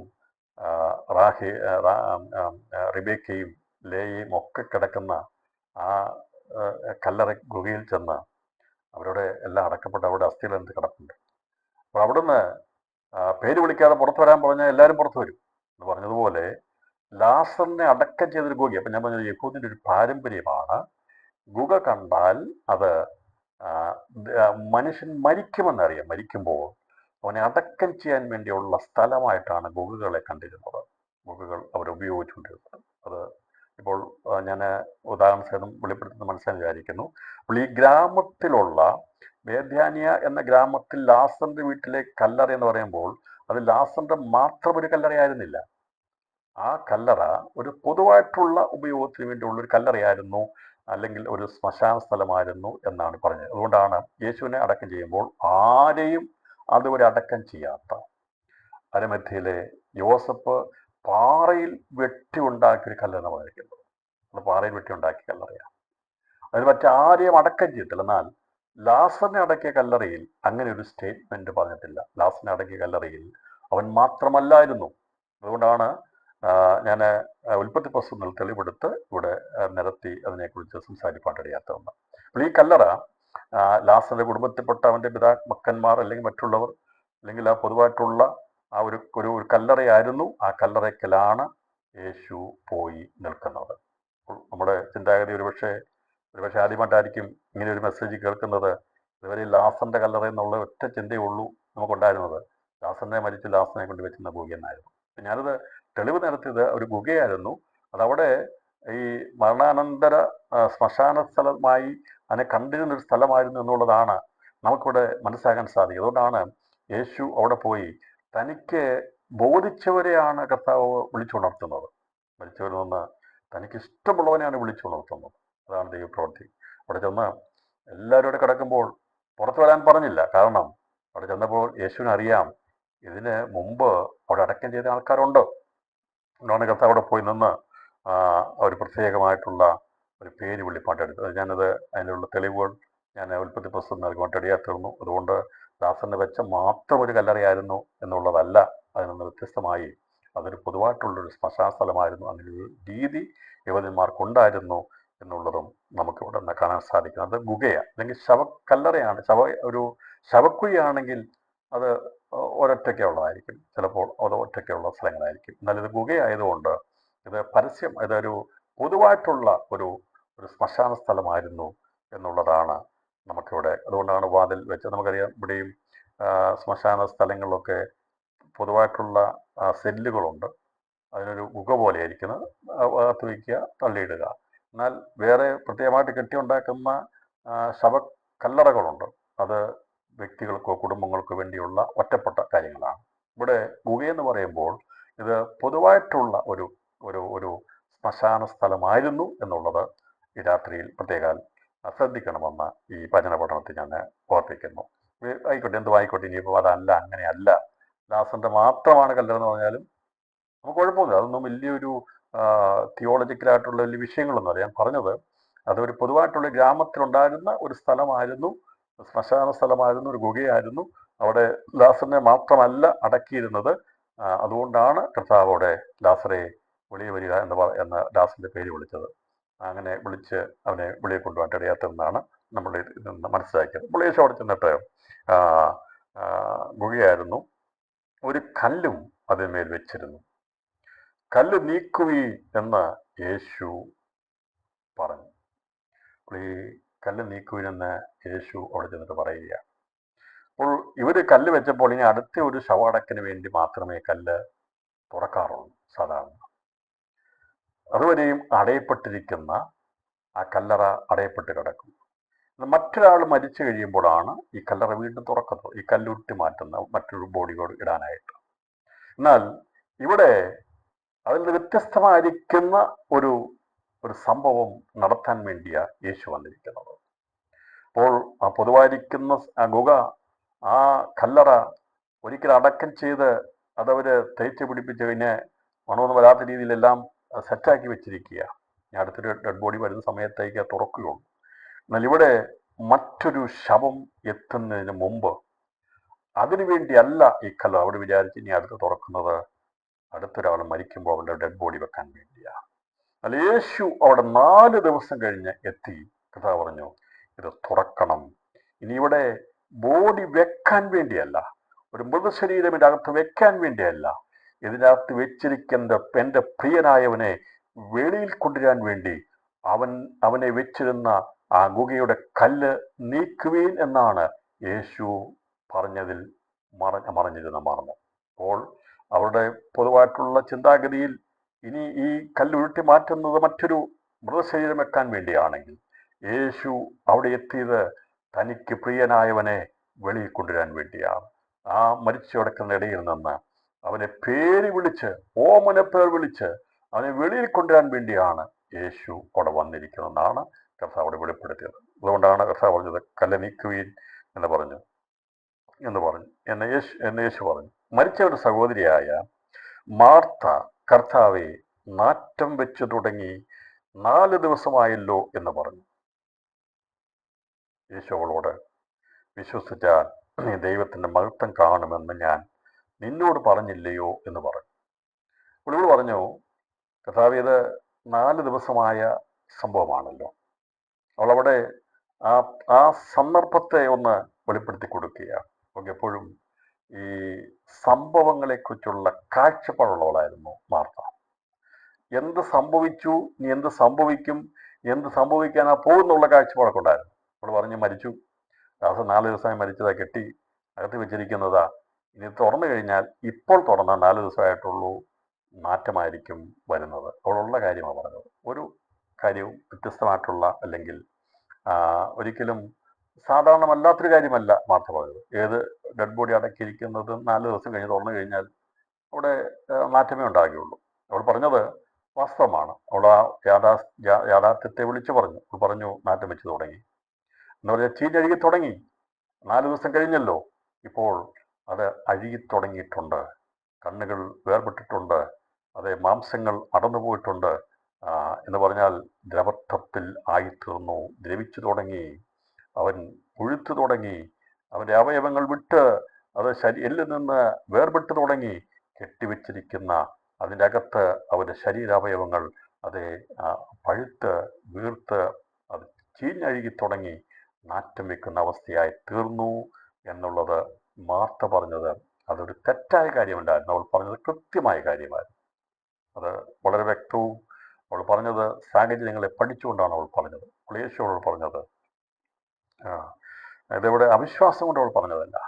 നമ്മൾ പലപ്പോഴും വിചാരിക്കും അവിടെ അവിശ്വാസം കൊണ്ട് പറഞ്ഞതാണെന്നല്ല. അവൾ ആ സമയത്തെ അന്നത്തെ ആ ലാസറിന്റെ ശരീരത്തിൽ എന്ത് സംഭവിച്ചിട്ടുണ്ടെന്നുള്ളത് മനസ്സിലാക്കിക്കൊണ്ട് അവൾ പറഞ്ഞതാണ്. അവിടെ അവിശ്വാസമല്ല അവൾ പറഞ്ഞത്. ഇപ്പോഴത്തെ കണ്ടീഷനിലാണ്. അത് എല്ലാവർക്കും അറിയാവുന്ന കാര്യം. അവളൊന്ന് പരസ്യമായിട്ട് പ്രസ്താവിച്ചു, പറഞ്ഞു, താവേ 4 ദിവസമായതാ, നാറ്റം വെച്ച് തുടങ്ങിയിട്ടുണ്ട്. അതായത് നാട്ടം വെച്ച് തുടങ്ങി ഇനി സംഭവിക്കുന്നില്ല അവൾ പറഞ്ഞു. അല്ല, അവൾ ഞാൻ പറഞ്ഞല്ലോ, സാഹചര്യങ്ങളെ പഠിച്ച് അതിനെ അപഗ്രഥിച്ച് അപ്പോൾ തന്നെ അതിന് റിപ്പോർട്ട് കൊടുക്കുന്ന ഒരു സ്വഭാവം ഈ മാർത്തയ്ക്കുള്ളതുകൊണ്ടാണ് അവൾ അതിനെ പഠിച്ചെടുത്തിട്ട് അവൾ പറഞ്ഞു, 4 ദിവസമായി നാറ്റം വെച്ച് തുടങ്ങിയിട്ടുണ്ട്. അപ്പോൾ കല്ല് നീക്കിയാൽ ഇവിടെ നിൽക്കുവാൻ കഴിയുമോ എന്ന് തോന്നുന്നില്ല എന്നുള്ള അർത്ഥത്തിലാണ് അവൾ പറഞ്ഞത്. കല്ല് നീക്കുവിൻ എന്ന് പറയുമ്പോൾ, ഈ കല്ല് നീക്കുമ്പോൾ ഇവിടെ ഉണ്ടാകാൻ പോകുന്നത് എന്തായിരിക്കും എന്നുള്ളത് നമുക്ക് പ്രവചനാതീതമാണ്. അല്ലെങ്കിൽ അത് പറയാൻ കഴിയത്തില്ല. അവിടെ ഭയങ്കര മണമായിരിക്കും, നാറ്റം വെച്ച് തുടങ്ങി എന്നുള്ളതാണ് ഇവിടെ പറഞ്ഞിരിക്കുന്നത്. യേശു പറഞ്ഞു, ഞാൻ നിന്നോട് പറഞ്ഞിട്ടില്ലേ നീ വിശ്വസിച്ച ദൈവം. പക്ഷെ നമ്മൾ വായിക്കുമ്പോൾ ഈ ഒരു ഭാഗം യേശു പറഞ്ഞതായിട്ട് നമുക്ക് കാണുന്നില്ല. മാർത്തയോട് ഇങ്ങനെ ഒരു വാക്ക് പറഞ്ഞിട്ടുണ്ടോ? ഇല്ല. നിങ്ങൾ ഈ 10-11 അധ്യായം മുഴുവൻ വായിച്ചു കഴിഞ്ഞിട്ട് എവിടെയെങ്കിലും അങ്ങനെ കഥ പറഞ്ഞില്ല, ഞാൻ കണ്ടില്ല. കർത്താവ് അങ്ങനെ പറഞ്ഞിട്ടില്ല. നീ വിശ്വസിച്ചാൽ നീ ദൈവത്തിൻ്റെ മഹത്വം കാണുമെന്ന് ഞാൻ നിന്നോട് പറഞ്ഞില്ലയോ എന്ന് യേശു പറഞ്ഞിട്ടില്ല. അങ്ങനെ പറഞ്ഞിട്ടില്ല. എന്നാൽ കർത്താവ് അങ്ങനെ പറഞ്ഞിരുന്നു, ദൈവത്തിൻ്റെ മഹത്വത്തിനായിട്ട് അത്രയെന്ന് പറഞ്ഞു. അങ്ങനെ പറഞ്ഞിരുന്നു. പിന്നീട് പറഞ്ഞു അവൻ ഉയർത്തെഴുന്നേൽക്കുമെന്ന് പറഞ്ഞു. അപ്പോൾ ഈ ഡയറക്റ്റായിട്ടല്ല കർത്താവ് പറഞ്ഞിരിക്കുന്നത്. നീ വിശ്വസിച്ചാൽ ദൈവത്തിനെ മഹത്വം കാണുമെന്ന് കർത്താവിടെ പറയുമ്പോൾ അങ്ങനെ നേരിട്ട് മാർത്തിയോട് പറഞ്ഞിട്ട്, എന്നാൽ മാർത്തിയോട് പറഞ്ഞത് ഇതിന് മരണത്തിനായിട്ടല്ല, ഇത് ദൈവത്തിൻ്റെ മഹത്വത്തിന് വേണ്ടിയാണെന്നുള്ളത് ശിഷ്യന്മാരോട് പറഞ്ഞിരുന്നു.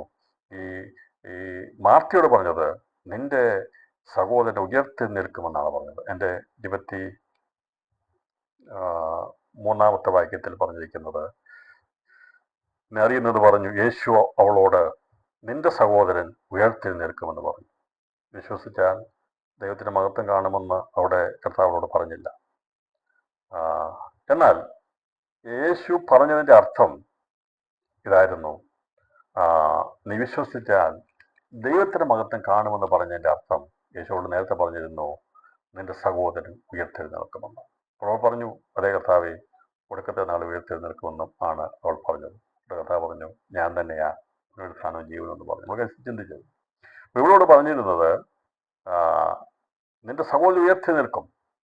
അപ്പോൾ അത് ആ ഉയർത്തെഴുന്നേൽപ്പ് ദൈവത്തിൻ്റെ മഹത്വം വെളിപ്പെടുത്തുവാനുള്ളതാണ് എന്നുള്ളതാണ് കർത്താവ് പറഞ്ഞത്. അപ്പോൾ ഇവൻ ഉയർത്തെഴുന്നേൽക്കും എന്നുള്ളതാണ്. അപ്പോൾ പറഞ്ഞു, നീ വിശ്വസിക്കുന്നു, നീ എന്നിൽ വിശ്വസിക്കുന്നു, ഞാനാണ് ക്രിസ്തു എന്ന് നീ വിശ്വസിക്കുന്നു എന്ന് ചോദിച്ചപ്പോൾ അവൾ പറഞ്ഞു, ഞാൻ വിശ്വസിക്കുന്നു, നീ തന്നെ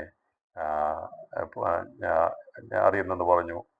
ഞാൻ തന്നെ പുനരുത്ഥാന ജീവനുമാകുന്നു, നിൽ വിശ്വസിക്കുന്നത് മരിച്ചാലും ജീവിക്കും, ജീവിച്ചെന്ന് നിൽ വിശ്വസിച്ചാലും ഒരാൾ മരിക്കുകയില്ല, ഇത് നീ വിശ്വസിക്കുന്നുവെന്ന് പറഞ്ഞു. അവളോട് കർത്താവേ, ലോകത്ത് വരുവാനുള്ള ദൈവത്തിനായ ക്രിസ്തു നീ തന്നെ എന്ന് പറഞ്ഞു.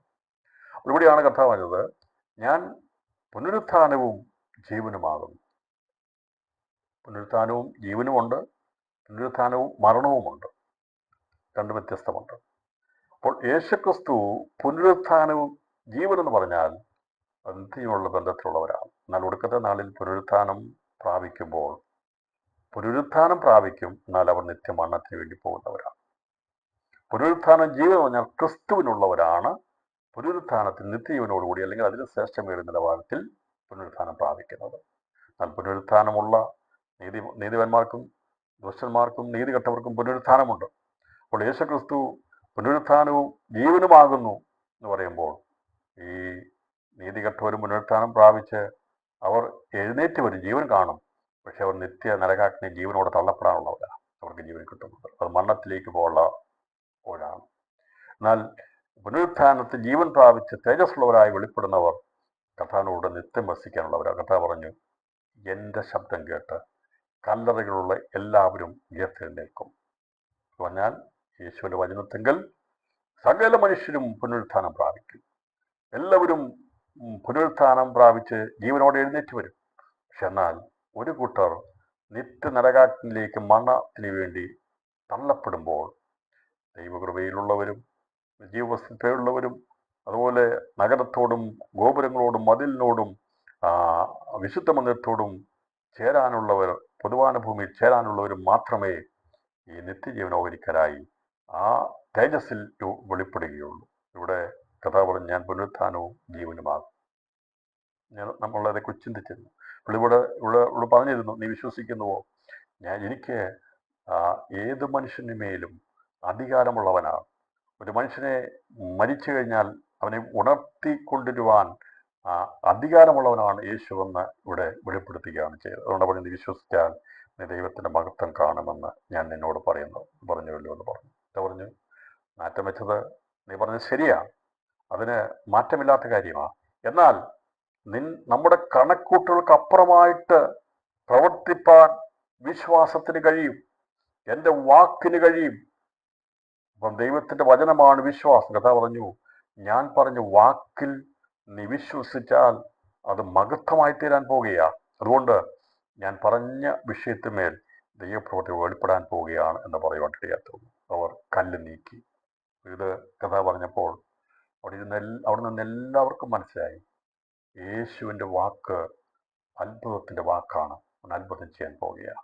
അല്ല, അവിടെ കല്ല് നീക്കിയിട്ട് 4 ദിവസം കഴിഞ്ഞ് നാറ്റം വെച്ചിരിക്കുന്ന അവസ്ഥയിലുള്ള ഒരു ലാസറിനെ കാണുക എന്നതിന് വേണ്ടി അല്ല യേശു കല്ല് നീക്കാൻ പറഞ്ഞതെന്ന് അവർക്ക് മനസ്സിലായി. വിശ്വസിച്ചാൽ നീ ദൈവത്തിന്റെ മഹത്വം കാണുമെന്ന് പറഞ്ഞപ്പോൾ അവിടെ വന്നവർക്ക്, ആ കല്ല് പിടിച്ചോണ്ട് നിൽക്കുന്നവർക്ക് അത് ഉരുട്ടി മാറ്റാനുള്ള പ്രേരണശക്തി ലഭിച്ചു. അതുവരെയും വേണോ വേണ്ടയോ, തുറക്കണമോ ഇത് കല്ല് നീക്കണമോ എന്നൊക്കെ വിചാരിച്ചുകൊണ്ട് നിൽക്കുന്ന ഒരു കൂട്ടമായിരുന്നു. അതിനാൽ യേശു പറഞ്ഞ് കല്ല് നീക്കാൻ പറഞ്ഞപ്പോൾ ഇവര് കല്ല് നീക്കുക പറഞ്ഞപ്പോൾ ഞാൻ വിചാരിക്കുന്ന കുറെ ആൾക്കാർ എന്നാൽ കല്ലെ തൊട്ടു.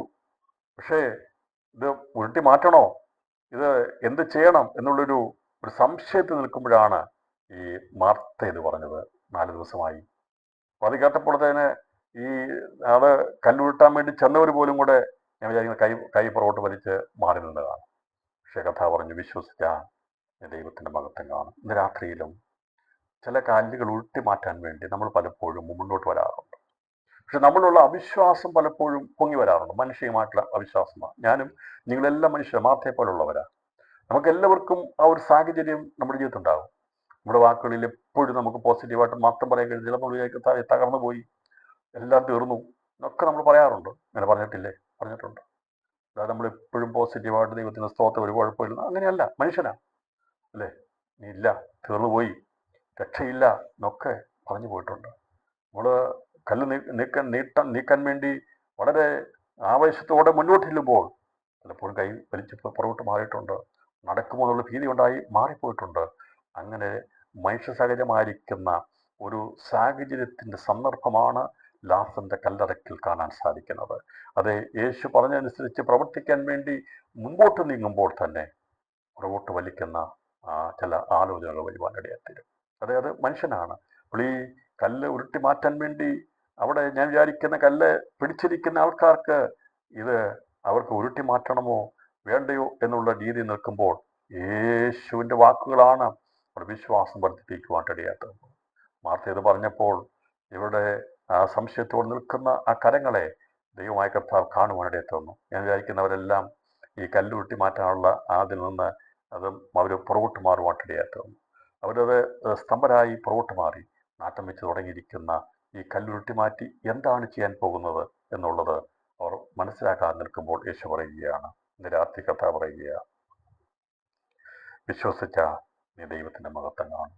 നമ്മൾ നമ്മുടെ ജീവിതത്തിൻ്റെ ഏതെല്ലാം മേഖലകളിൽ പലപ്പോഴും കൈവച്ച് ഉരുട്ടി മാറ്റാൻ വേണ്ടി നമ്മൾ പരിശ്രമിച്ചിട്ട് അത് ചെയ്യാൻ കഴിയാത്ത വിധത്തിൽ നമ്മുടെ കൈകൾ ബലഹീനമായി അവിശ്വാസം നിന്ന് പോയിട്ടില്ലേ? നിന്ന് പോയിട്ടുണ്ട് പ്രിയപ്പെട്ടവരെ. നമുക്കെല്ലാവരും നാം പലപ്പോഴും വളരെ ആവേശത്തോടെ പലതും ചെയ്യാൻ വേണ്ടി താല്പര്യപ്പെടും.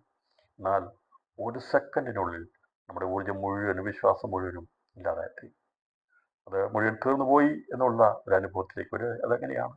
മനുഷ്യനാണ്. അപ്പോൾ കർത്താവിൻ്റെ വാക്കുകളാണ് ബലപ്പെടുത്തുന്നത്. കർത്താവ് പറഞ്ഞു, വിശ്വസിച്ചാൽ ദൈവത്തിൻ്റെ മഹത്വം കാണും. ഇന്ന് രാത്രിയിലും നമ്മുടെ ജീവിതത്തോട് ദൈവാത്മാവ് സംസാരിക്കുക. പലപ്പോഴും ശക്തിഹീനരായി ബലഹീനരായി പലപ്പോഴും അതിനെ ഉരുട്ടി മാറ്റി ഈ വിഷയത്തിന് പരിഹാരം ഉണ്ടാക്കാം എന്ന് വിചാരിച്ചുകൊണ്ട് നാം മുമ്പോട്ടിറങ്ങുമ്പോൾ നമ്മുടെ ബലമെല്ലാം ക്ഷയിച്ചു പോകുന്ന, ചെയ്യാൻ കഴിയാത്ത വിധത്തിലുള്ള നിരാശകളും പ്രയാസങ്ങളും അസംഭവമാണ് എന്ന് വിചാരിക്കുന്ന അവിശ്വാസമൊക്കെ നമ്മുടെ ജീവിതത്തിൽ വരുമ്പോൾ രാത്രി യേശു പറയുക, വിശ്വസിച്ചാൽ നീ ദൈവത്തിൻ്റെ മഹത്വം കാണും. ഈ വർഷത്തിൻ്റെ പ്രാരംഭ മാസത്തിൽ ദൈവാത്മാവ് പറയുക, പല കാര്യങ്ങളും അത് നേടാം അല്ലെങ്കിൽ അതായിത്തീരും എന്നൊക്കെയുള്ള അമിതമായിരിക്കുന്ന വിശ്വാസത്തോടെ ഒരു പ്രതീക്ഷയുമില്ലാത്ത പല വിഷയങ്ങളുമേലും നാം കൈവച്ചിട്ടുണ്ട്. അതങ്ങനെ ചെയ്യാൻ വേണ്ടി ആഗ്രഹിക്കുന്നുണ്ട്. പക്ഷെ പലപ്പോഴും അത് ചെയ്യാൻ കഴിയാത്ത വിധത്തിൽ എത്രയോ സന്ദർഭങ്ങളിൽ നാം ബലഹീനരായി തീർന്നിട്ടുണ്ട്. അപ്പോൾ നമ്മെ ബലപ്പെടുത്തി ആ വിഷയത്തിന്മേൽ മുമ്പോട്ട് കൊണ്ടുപോകുന്നത് ദൈവത്തിൻ്റെ വചനമാണ്. ഇന്ന് രാത്രിയിലും അവൻ്റെ വചനം നമ്മളെ ബലപ്പെടുത്തുകയാണ്, എന്നെ നിങ്ങളെ ബലപ്പെടുത്തുകയാണ്, ശക്തീകരിക്കുകയാണ്. പ്രിയപ്പെട്ടവരെ, കർത്താവ് അതിശയോക്തിപരമായ കാര്യങ്ങളൊന്നുമല്ല. മനുഷ്യ ജീവിതത്തെ പഠിച്ചുകൊണ്ട് മനുഷ്യൻ്റെ ഹൃദയത്തെ മനസ്സിലാക്കിക്കൊണ്ട് അവൻ്റെ ഉള്ളത്തിൽ വരുന്ന വേദനകളെ ഭാരങ്ങളെ കണ്ടുകൊണ്ട് അവനോടുകൂടി കരയുന്നവനാണ്. അവൻ്റെ ജീവിതത്തിൻ്റെ അവിശ്വാസ്യതകളെ മനസ്സിലാക്കിക്കൊണ്ട് യേശു സംസാരിക്കുന്നവനാണ്. ഇതാ പറഞ്ഞു, നാട്ടം വെച്ച് തുടങ്ങിയെന്നുള്ളത് ശരിയാണ്, എങ്കിലും നീ വിശ്വസിച്ചാൽ ദൈവത്തിൻ്റെ മഹത്വം കാണും. രാത്രിയിൽ ദൈവം പറയുക, അതെ, മരിച്ചുപോയ ലാസർ ഉയർക്കുമെന്ന് ഞാൻ പറഞ്ഞിട്ടില്ലേ? അവൻ ഉയർത്തി നിൽക്കും. ഒടുക്കത്തെ നാളിലല്ല, അന്ന് അവൻ ഉയർത്തെഴുന്നേൽക്കും. അത് നിത്യതയ്ക്ക് വേണ്ടിയാ, ഒരിക്കലും മരണമില്ലാത്ത കാലത്തിന് വേണ്ടിയാ. എന്നാൽ ഇവൻ്റെ ഭൗമികമായിരിക്കുന്ന ജീവിതം തീർന്നു പോയിട്ടില്ല. ഞാൻ അവനെ സ്നേഹിച്ചത് എൻ്റെ പ്രവൃത്തി വെളിപ്പെടുത്താൻ വേണ്ടിയാ. ഞാൻ സാക്ഷാൽ പുനരുത്ഥാനവും ജീവനുമാകുന്നത് വെളിപ്പെടുത്താൻ വേണ്ടിയാ. നഥനയേലിൻ്റെ ആ വീട്ടിലെ കല്യാണത്തിൽ അവിടുത്തെ വീഞ്ഞ് തീർന്നു പോയപ്പോൾ ദൈവത്തിൻ്റെ മഹത്വം വെളിപ്പെടുത്തുവാൻ വേണ്ടി ആ ആഡംബരമായിരിക്കുന്ന അനുഗ്രഹിക്കപ്പെട്ട ഒന്നിനും കുറവില്ലാത്ത ആ വീട്ടിലെ കാനാവിലെ കല്യാണ വീട്ടിലെ വീഞ്ഞ് അത് ഇല്ലാതായി തീർന്നത് ദാരിദ്ര്യം കൊണ്ടല്ല, കരുതി വെക്കാഞ്ഞ കൊണ്ടല്ല, ദൈവത്തിൻ്റെ മഹത്വം വെളിപ്പെടുത്തുവാൻ വേണ്ടിയായിരുന്നു. പക്ഷേ അന്നത് അവിടെ പരസ്യമായി യേശു ചെയ്തില്ല, അത് കോരിയവരല്ലാതെ ചെയ്തില്ല. എന്നാൽ യേശു എന്തുകൊണ്ട് ഈ ശുശ്രൂഷയുടെ അവസാനത്തിലേക്ക് അടുക്കുമ്പോൾ അവൻ ചെയ്യുന്ന അത്ഭുതങ്ങൾ ചെയ്യുമ്പോൾ പരസ്യമാക്കി എന്നുള്ളതും നമുക്കിവിടെ സംശയത്തിന് കാരണം നൽകും. അന്ന് ഇതിനു മുമ്പ് യേശു ചെയ്യുമ്പോൾ ആരോടും മിണ്ടരുത്, ആരോടും പറയരുത്, ഒന്നും പ്രസിദ്ധമാക്കരുത് എന്നാണ് കർത്താവ് പറഞ്ഞുകൊണ്ടിരുന്നത്. നിങ്ങൾക്ക് പറയാം എന്തുകൊണ്ടാണ് കർത്താവ് ഇവിടെ ഇത് പരസ്യമാക്കിയത്? എന്തുകൊണ്ടാണ്? യായിറോസിന്റെ മകളുടെ ആ അടുത്തേക്ക് ചെല്ലുമ്പോൾ 10 ദിവസം യാക്കോബും യോഹന്നാനെ മാത്രമേ കൊണ്ടുപോയുള്ളൂ. അത് രഹസ്യമായിട്ടാണ് ചെയ്തത്. ഞാൻ പറഞ്ഞല്ലോ, ഒരു ശുശ്രൂഷയുടെ ഒരു സമയം, അതതിൻ്റെ സമയം രഹസ്യത്തിൽ ചെയ്യേണ്ടതായിരുന്നു. എന്നാൽ ക്രിസ്തു ഇവിടെ പരസ്യമായി അവൻ സാക്ഷാൽ ദൈവപുത്രനാണെന്ന് യഹൂദന്മാരുടെ മുമ്പിൽ വെളിപ്പെടുത്തുക എന്നുള്ളതായിരുന്നു ഈ ലാസറിന്റെ ശവക്കല്ലറയോട് നടന്ന സംഭവം. യേശുവിനെ പരസ്യമായി വെളിപ്പെടുത്തണം. അതുവരെയും താൻ ദൈവപുത്രനാണെന്ന് വെളിപ്പെടുത്താതിരിക്കാൻ വേണ്ടി താൻ രഹസ്യത്തിലാക്കിയതെങ്കിൽ തൻ്റെ ശുശ്രൂഷ അവസാനിക്കുന്നു. ഇവനെ വിടുവിച്ചയച്ചു കഴിയുമ്പോൾ യേശു പിടിക്കപ്പെടുവാൻ സമയമായി എന്നുള്ളത് കൂടി തെളിയിക്കാൻ വേണ്ടിയാണ് യേശു ലാസറിന്റെ കല്ലറയ്ക്ക് വന്ന് പരസ്യമായി ചെയ്തത്. അതിൻ്റെ പട്ടണത്തെ വിധവയുടെ മകനെ ആ സമയത്ത് വെച്ച് ചെയ്തു. അവൻ സൗഖ്യമായി എഴുന്നേറ്റ് പോയി. അത് അത്രമാത്രം യഹൂദന്മാർക്കത് വലിയ കാര്യമായി തീർന്നില്ല. എന്നാൽ കർത്താവ് ചെയ്ത വിഷയങ്ങളൊക്കെ അനേകരും അത് മനസ്സിലാക്കിയത് കർത്താവ് ചെയ്തത് ശബത്തിൽ ചെയ്തപ്പോൾ അവർ നടക്കുന്നുകൊണ്ടാണ് മനസ്സിലാക്കാൻ കഴിയാത്തത്. എന്നാൽ ഇവിടെ കർത്താവ് ചെയ്യുന്നത് പരസ്യമായിട്ട്. യഹൂദന്മാർ യേശു സാക്ഷാൽ ദൈവപുത്രനാണെന്നും പിതാവാം ദൈവം അയച്ചവനാണെന്നും വെളിപ്പെടുത്തുവാൻ വേണ്ടി എന്ന് പറഞ്ഞാൽ എൻ്റെ അർത്ഥം അവൻ്റെ ശുശ്രൂഷയുടെ അവസാനത്തേക്ക് എത്തുമ്പോൾ, ഞാൻ പറഞ്ഞല്ലോ ശുശ്രൂഷ ആരംഭത്തിൽ തുടങ്ങിയ ആ പരസ്യ ശുശ്രൂഷ എന്നാണെങ്കിലും ദൈവത്തിന് മഹത്വം വെളിപ്പെടുത്തി രഹസ്യമായിട്ടായിരുന്നു. വെള്ളം കോരി വേലക്കാരല്ലാതെ ആരും അറിഞ്ഞിരുന്നില്ല ഇതെവിടെ നിന്നാണ് ഈ വീഞ്ഞ്. എന്നാൽ ഇവിടെ കർത്താവ് ശുശ്രൂഷ ചെയ്യുമ്പോൾ പരസ്യമായിട്ടാണ് ചെയ്യുന്നത്. കാരണം യഹൂദന്മാർ വിശ്വസിക്കാൻ വേണ്ടി. അതുകൊണ്ടാണ് കർത്താവ് ഈ പ്രകാരം പറഞ്ഞിരിക്കുന്നത്. അതിൻ്റെ 42-ാം വാക്യം, നീ ഇപ്പോഴും എൻ്റെ അപേക്ഷ കേൾക്കുന്നു അറിഞ്ഞിരിക്കുന്നെങ്കിലും നീ എന്നെ അയച്ചു എന്ന് ചുറ്റും നിൽക്കുന്ന പുരുഷാനും വിശ്വസിക്കേണ്ടതിന് അവളുടെ നിമിത്തം അവൻ പറയുന്നു എന്ന് പറഞ്ഞു. അപ്പോൾ ഞാൻ പറയുന്നത് പറഞ്ഞു, ഈ ചുറ്റും നിൽക്കുന്ന പുരുഷാരം മുഴുവനും യേശുവിനെ പിതാവാം ദൈവം അയച്ചതാണെന്ന് വെളിപ്പെടുത്തണം. അതിനുള്ള ഒരു സ്ഥലമായിരുന്നു ലാസറിന്റെ കല്ലറ. നഥനയേലിന്റെ വീട്, ഖാനാവിലെ കല്യാണം, യേശുവിൻ്റെ രഹസ്യമായിരിക്കുന്ന ശുശ്രൂഷ ആരും അറിയാതെ, അധികമാരും അറിയാതെ അവൻ തൻ്റെ പ്രവൃത്തി ആരംഭിച്ചു തുടങ്ങിയെങ്കിൽ തൻ്റെ ശുശ്രൂഷ തീരുമ്പോൾ അത് പരസ്യമാക്കുകയാണ് എന്ന് പറഞ്ഞതിൻ്റെ അർത്ഥം ഇതിനു മുമ്പ് അവൻ പിടിക്കപ്പെടാൻ പാടില്ല. ഞാൻ പറഞ്ഞല്ലോ, ഓരോ സമയങ്ങളിൽ കർത്താവ് ചെയ്ത്, അതുകൊണ്ടാണ് പറഞ്ഞത് അവൻ സകലവും അതാതിൻ്റെ സമയത്ത് നന്നായി ചെയ്യുന്നു, ഭംഗിയായി ചെയ്യുന്നു. അപ്പോൾ കാനാവിലെ കല്യാണ വീട്ടിൽ തൻ്റെ മഹത്വം വെളിപ്പെടുത്തിയപ്പോൾ അധികം ആരും അറിഞ്ഞില്ല. അത് കോരിയ വിരുന്ന് മാത്രമേ അറിഞ്ഞുള്ളൂ. എന്നാൽ അവൻ്റെ ശുശ്രൂഷ തീരുന്ന സമയത്ത് അവൻ സാക്ഷാൽ ദൈവപുത്രനാണെന്ന്, ദൈവമാണെന്ന്, അവൻ അധികാരമുള്ളവനാണെന്ന്, പുനരുത്ഥാനവും ജീവനുമാകുന്നെന്ന് വെളിപ്പെടുത്തുവാൻ വേണ്ടി ലാസറിനെ ദൈവം ഉപയോഗിക്കാൻ കഴിയാത്തത്. അതുകൊണ്ടാണ് ലാസർ മരിക്കുവാൻ ദൈവം സമ്മതിച്ചു കൊടുത്തത്, ലാസർ അടക്കപ്പെടുവാൻ ദൈവം സമ്മതിച്ചു കൊടുത്തത്, 4 ദിവസം കല്ലറയിൽ ഇരുന്ന് നാറ്റം വയ്ക്കുവാൻ ദൈവം സമ്മതിച്ചു കൊടുത്തത് ദൈവത്തിന്റെ പ്രവൃത്തി വെളിപ്പെടാൻ വേണ്ടിയാ, ദൈവത്തിന്റെ മഹത്വം വെളിപ്പെടുത്തുവാൻ വേണ്ടിയാ. അവൻ ദൈവപുത്രനെന്ന് അവനെ പിടിക്കാൻ ഓടി നടന്ന യഹൂദന്മാരുടെ മുമ്പിൽ വെളിപ്പെടുത്താൻ വേണ്ടിയാണ് യേശു ഈ ലാസർ മരിച്ച 4 ദിവസം കല്ലറയിരിക്കുവാൻ ദൈവം അനുവദിച്ചു കൊടുത്തത്. അവൻ്റെ ശുശ്രൂഷയുടെ അവസാനത്തിലേക്ക് എത്തിയപ്പോൾ അവൻ സാക്ഷാൽ ദൈവമെന്ന്, ദൈവപുത്രനെന്ന്, അവൻ പുനരുത്ഥാനവും ജീവനുമെന്ന് ലോകത്തിന് വെളിപ്പെടുത്തി കൊടുക്കുവാൻ വേണ്ടി അവൻ്റെ ശുശ്രൂഷ പര്യവസാനിക്കുന്ന സമയത്ത് അവനത് പരസ്യമായി ചെയ്തു. അതുകൊണ്ടാണ് ലാസർ മരിക്കുവാൻ ദൈവം സമ്മതിച്ചു കൊടുത്തത്. അതുകൊണ്ടാണ് ലാസർ അടക്കപ്പെടുവാൻ ദൈവം സമ്മതിച്ചു കൊടുത്തത്. അതുകൊണ്ടാണ് ലാസർ 4 ദിവസം അവിടെ ഇരുന്ന് നാറ്റം വെക്കുന്ന അവസ്ഥയിൽ ആയിത്തീരുവാൻ ദൈവം അനുവദിച്ചു കൊടുത്തത്. ദൈവത്തിന്റെ മഹത്വം വെളിപ്പെടുത്തുവാൻ വേണ്ടിയാണ്. രാത്രിയിലും എന്നെ കേൾക്കുന്ന പ്രിയപ്പെട്ടവരെ, ദൈവത്തിന്റെ മഹത്വം നമ്മളോട് വെളിപ്പെടുത്തുവാൻ ആഗ്രഹിക്കുന്നെങ്കിൽ ചിലപ്പോൾ ഒരുപക്ഷെ ഈ പ്രതിസന്ധികളോടൊക്കെ കടന്നു പോകേണ്ടതായിട്ട് വരും. എങ്കിലും നാം ഭാഗ്യമുള്ളവരാ, നാം ധൈര്യശാലികളായിരിക്കണം. നമ്മുടെ കർത്താവ് അറിയാതെ നമ്മുടെ തലയിൽ നിന്ന് ഒരു മുടി പോലും കൊഴിഞ്ഞു പോകുകയില്ല. ലാസറിന്റെ തലയിലെ ഒരു മുടി പോലും കൊഴിഞ്ഞു പോകാതെ അവനെ ജീവനോടെ മടക്കിക്കൊണ്ടിരുവാൻ കഴിവുള്ളവനാണ് ആ കല്ലറയുടെ മുമ്പിൽ നിൽക്കുന്നത്. അവന്റെ പരസ്യമായ ശുശ്രൂഷ വെളിപ്പെടുത്തി അവൻ സാക്ഷാൽ പിതാവാം ദൈവം തന്നെ അയച്ചു എന്ന് യഹൂദാജനത്തിന് വെളിപ്പെടുത്തുവാൻ യെരൂശലേമിന്റെ ഒലിവുമലയുടെ താഴെയുള്ള ബേഥാനിയ എന്ന ഗ്രാമത്തിൽ യേശു ദൈവപുത്രനെന്ന് വെളിപ്പെടുത്തുവാൻ വേണ്ടി അവൻ തന്റെ ശുശ്രൂഷയുടെ അവസാന ഭാഗത്തിലേക്ക് എത്തിയപ്പോൾ അത് പരസ്യമായി ചെയ്യാൻ. അപ്പോൾ അവരെ കല്ല് നീക്കി യേശു മേലോട്ട് നോക്കി. പിതാവിനെ പിരിഞ്ഞവനൊന്നും ചെയ്യാൻ കഴിയത്തില്ല. തന്നിൽ പരിശുദ്ധാത്മാവാം ദൈവമുണ്ട്. പിതാവും പുത്രനും പരിശുദ്ധാത്മാവും കൂടെ കൂടിയാണ് എല്ലാ കാര്യങ്ങളും ചെയ്യുന്നത്. അപ്പോൾ തന്നിൽ ആ ദൈവത്തിന്റെ അഭിഷേകം പരിശുദ്ധാത്മാവ് ആവശ്യിക്കുന്നുണ്ട്. വചനമാ ദൈവം പരിശുദ്ധാത്മാവാ ദൈവമാണ് നിൽക്കുന്നത്. അപ്പോൾ അവൻ മേലോട്ട് നോക്കി പറയുകയാണ്, പിതാവേ, നീ എൻ്റെ അപേക്ഷ കേട്ടതിനാൽ ഞാൻ നിന്നെ വാഴ്ത്തുന്നു. ഉയരത്തിലേക്ക് നോക്കി പറയുക, നീ എൻ്റെ അപേക്ഷ കേട്ടതിനാൽ ഞാൻ നിന്നെ വാഴ്ത്തുന്നു. പ്രിയപ്പെട്ടവരെ, ഇടയ്ക്കൊക്കെ തലകളെ ഒന്ന് ഉയർത്തി ദൈവത്തോടാണ്, കർത്താവേ, എൻ്റെ സ്ഥിതി ഇതാ, നീ എന്നെ കാണുന്ന ദൈവമാ. അതെ, മേലോട്ട് നോക്കി ദൈവത്തോട് പറയണം. നമ്മൾ പലപ്പോഴും കുനിഞ്ഞിരുന്നാ പറയാറുള്ളത്. നമ്മൾ നിലത്തോട്ട് നോക്കിയാൽ പലപ്പോഴും സംസാരിക്കാറുള്ളത്. കർത്താവ് പറയുക, മേലോട്ട് നോക്കണം.